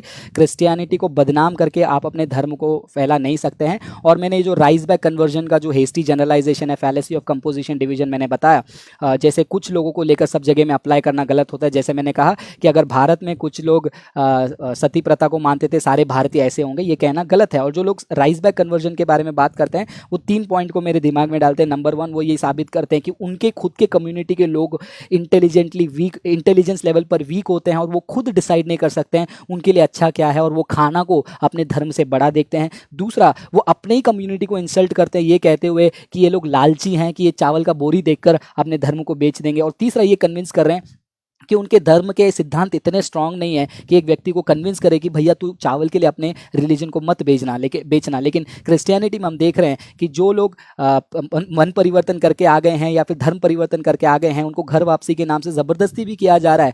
50 साल का आदमी मर गया लेकिन अपने विश्वास को छोड़ा नहीं। उड़ीसा में वो लड़का मर गया लेकिन अपने विश्वास को छोड़ा नहीं। हम अगर पैसा लेकर कन्वर्ट होकर कभी आते तो पैसा लेकर रिटर्न होने में कोई दिक्कत नहीं होती, लेकिन इतने सारे क्रिश्चियन मर रहे हैं, ये प्रूफ है कि ये लोगों को फोर्सफुल कन्वर्जन से नहीं ले गया है। कोई भी अपने जान को देकर कौन अपने कन्वर्टेड रिलीजन में रहना चाहेगा। और यहाँ पर रिलीजियस क्रिटिसिज्म के लिए जगह है, जैसे मैंने कहा बॉम्बे हाई कोर्ट के वर्डिक्ट के हिसाब से, लेकिन मलीस और इल विल क्रिएट करने का जो काम ये टेलीग्राम ग्रुप से नो कन्वर्जन वाले और मिशन काली जैसे लोग ट्विटर से कर रहे हैं, जैसे मैंने स्क्रीनशॉट बताया, ओपनली क्रिश्चियंस को मारने के लिए इन्वाइट किया जा रहा है। मिशन काली अपने सपोर्ट को एक्सटेंड कर रहे हैं, गाँव में जाकर कलीसिया को तोड़ने की बात कर रहे हैं। ये सारी चीज़ें बहुत ही दर्दनाक है। और हमने ये भी देखा एस्तर डायलेमा, मैंने आपको बताया एस्तर धनराज का जो आर्ग्यूमेंट है, उन्होंने कहा वो इस तरीके से प्रस्तुत करती है उनके अनु सोलोमन के वीडियो में, बाय नेचर बाय वर्चू सारे क्रिश्चियंस मिशनरी होते हैं। तो उनका आर्ग्यूमेंट ऐसा है, मिशनरी फ्रॉड कन्वर्जन करते हैं, सारे क्रिश्चियंस मिशनरी होते हैं तो मतलब सारे क्रिश्चियन फ्रॉड होते हैं और फ्रॉड कन्वर्जन होता है। Illogical argument. हमने दोनों प्रेमिस को एक्सपोज किया, रिफ्यूट किया, ये उनके कंपोजिशन और फैलेसी को दिखाकर। और हमने भी ये कहा कि इंडिया में 2000 से भी ज़्यादा कुछ सालों में, और ये लॉकडाउन में 300 के आसपास केसेस हो गए, तो हम वो 300 केसेस को लेकर पूरे हिंदुइज्म को हम ब्रांडिश नहीं कर रहे हैं या फिर ब्रांड नहीं कर रहे हैं। तो ये लोग जो हैं, कुछ लोगों ने राइज बैक लिया है तो वो सारे क्रिश्चियन कम्युनिटी को राइज बैक का इंसल्ट कर रहे हैं। ये लॉजिकल फैलेसी भी जो है मैंने आपके सामने दिखाया। और इतना ही नहीं, मिशन काली ये जो ट्विटर अकाउंट है, इनका इंटेंशन दिखाया जाता है कि वो लोग फ्रॉडुलेंट कन्वर्जन के खिलाफ है, लेकिन उनका इंटेंशन क्लियरली हमने देखा कि वो क्रिश्चियनिटी को मलाइन करने के लिए, क्रिश्चियनिटी को बदनाम करने के लिए और क्रिश्चियनिटी का खुद का एक वर्जन बनाकर उसको रिफ्यूट करने में वो आगे हैं। स्लिपरी स्लोप उनका एक लॉजिकल फैलेसी है। अगर हमने मिशनरियों को सेवा करने दिया, क्रिश्चियंस को हमने प्रचार करने दिया, तो मतलब हमारे सारे धर्म के लोग कन्वर्ट हो जाएंगे। तो ये स्लिपरी स्लोप है। If we allow A then Z will happen, so let us not allow A, so Z will also not happen. और इनके शॉर्ट फिल्म को हमने 2 फिल्म को पिछले वीडियो में रिफ्यूट कर दिया, किस प्रकार प्रॉस्पेरिटी प्रीचर को क्रिश्चियनिटी के रूप में दिखाया गया। और इसमें भी हमने देखा एक मिसलीडिंग टाइटल दे दिया, brave Hindu girl exposing Christian mafia या फिर क्वेश्चनिंग चैलेंजिंग क्रिश्चियन माफिया, और देखा उन्हीं के एक्टर्स, उन्हीं के स्क्रिप्टेड लोग हैं। तो misleading title, again image create, गलत इमेज क्रिएट किया क्रिश्चियनिटी के लिए। और यीशु मसीह का जो एक्सक्लूसिव क्लेम है उसको डील करने को छोड़कर पर्सनल अटैक पे चली गई, एड होमिनम किया, गोरा बोला, बस स्टॉप का धंधा बोला, और जेनेटिक फैलेसी किया कि तुम्हारे गोरों को जाके बोलना, या फिर तुम हिंदू थे तो तुम ये क्या हुआ। मतलब काफ़ी सारी चीज़ें जो है हमने ये वीडियो में देख लिया और साफ साफ हमने प्रूव कर दिया कि mission Kali team no conversion उनका एक प्रोपोगेंडा है, हेट क्रिश्चियंस। और ये वीडियो है क्राइस्ट हेटर्स के लिए, एंड दे आर एक्सपोज्ड। इसी के साथ मेरा ये सेशन समाप्त होता है। मैं 1 या 2 मिनट के लिए लाइव रहने जा रहा हूँ। आपको अगर कोई सवाल पूछना है इसी टॉपिक से रिलेटेड, आप सवाल पूछ सकते हैं। मैं उसके बाद मेरे वीडियो को समाप्त करूँगा। तो मैंने मोबाइल ले लिया अपने हाथ में, अगर आपके कोई लाइव चैट में कोई सवाल आ रहा है तो मैं वो सवाल को आंसर करूँगा।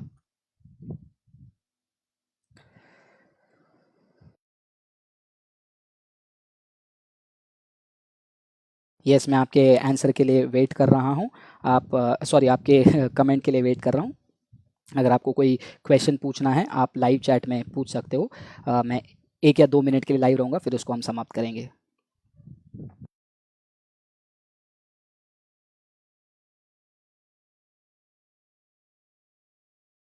वीडियो, और मैं आपसे ये रिक्वेस्ट करूंगा कि वीडियो का लिंक सब जगह शेयर कीजिए, उनको भी बताइए, और जाकर उनके ट्विटर अकाउंट में भी उनको भी बोलिए कि देखो, उनको मैसेज कीजिए और बोलिए कि देखो आपके प्रोपेगेंडा को एक्सपोज कर दिया है। So stop maligning Christianity, start debating Christians, और प्रूव करके दिखाओ क्रिश्चियनिटी गलत है।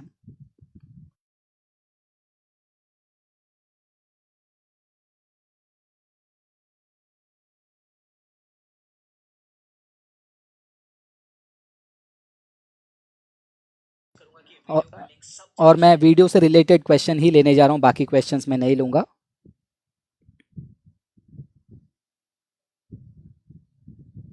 नॉट येट विशाल।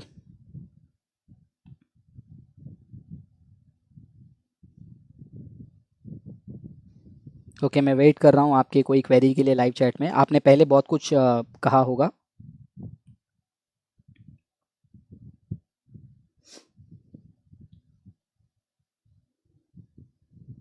हम्म, जो टॉपिक से रिलेटेड क्वेरी नहीं है वो उसको मैं नहीं पढ़ रहा हूँ, और 1 मिनट में लाइव रहूँगा। ठीक है, हमारा टाइम हो गया, काफ़ी बड़ा वीडियो हो गया। So thank you so much.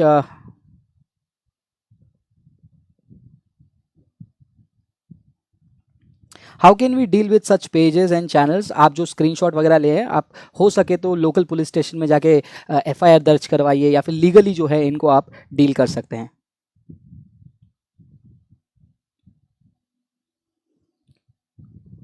Manish, उनके सवाल का जवाब मैंने दे दिया है ऑलरेडी, वीडियो को जाके फिर से प्ले करके सुनिए। ठीक है, यहाँ पर कोई वीडियो से रिलेटेड कोई क्वेश्चन नहीं आ रहा है। देखिए, यही एक दिक्कत है हमारे क्रिश्चियन कम्युनिटी में ना, जो हम यहाँ पर इतना मैंने डिटेल टॉपिक के ऊपर डिस्कस किया, उसको छोड़कर इसको इंटरव्यू करो ना, ये करो ना, ये आपका जो इमेच्योरिटी ही जो है ना लोगों की ताकत बनती जाती है। मैच्योर हो जाइए, चीज़ों को स्टडी कीजिए और अपने फेथ को डिफेंड करने के लिए आगे बढ़िए। गॉड ब्लेस यू, प्रभु आप सभी को आशीष करे।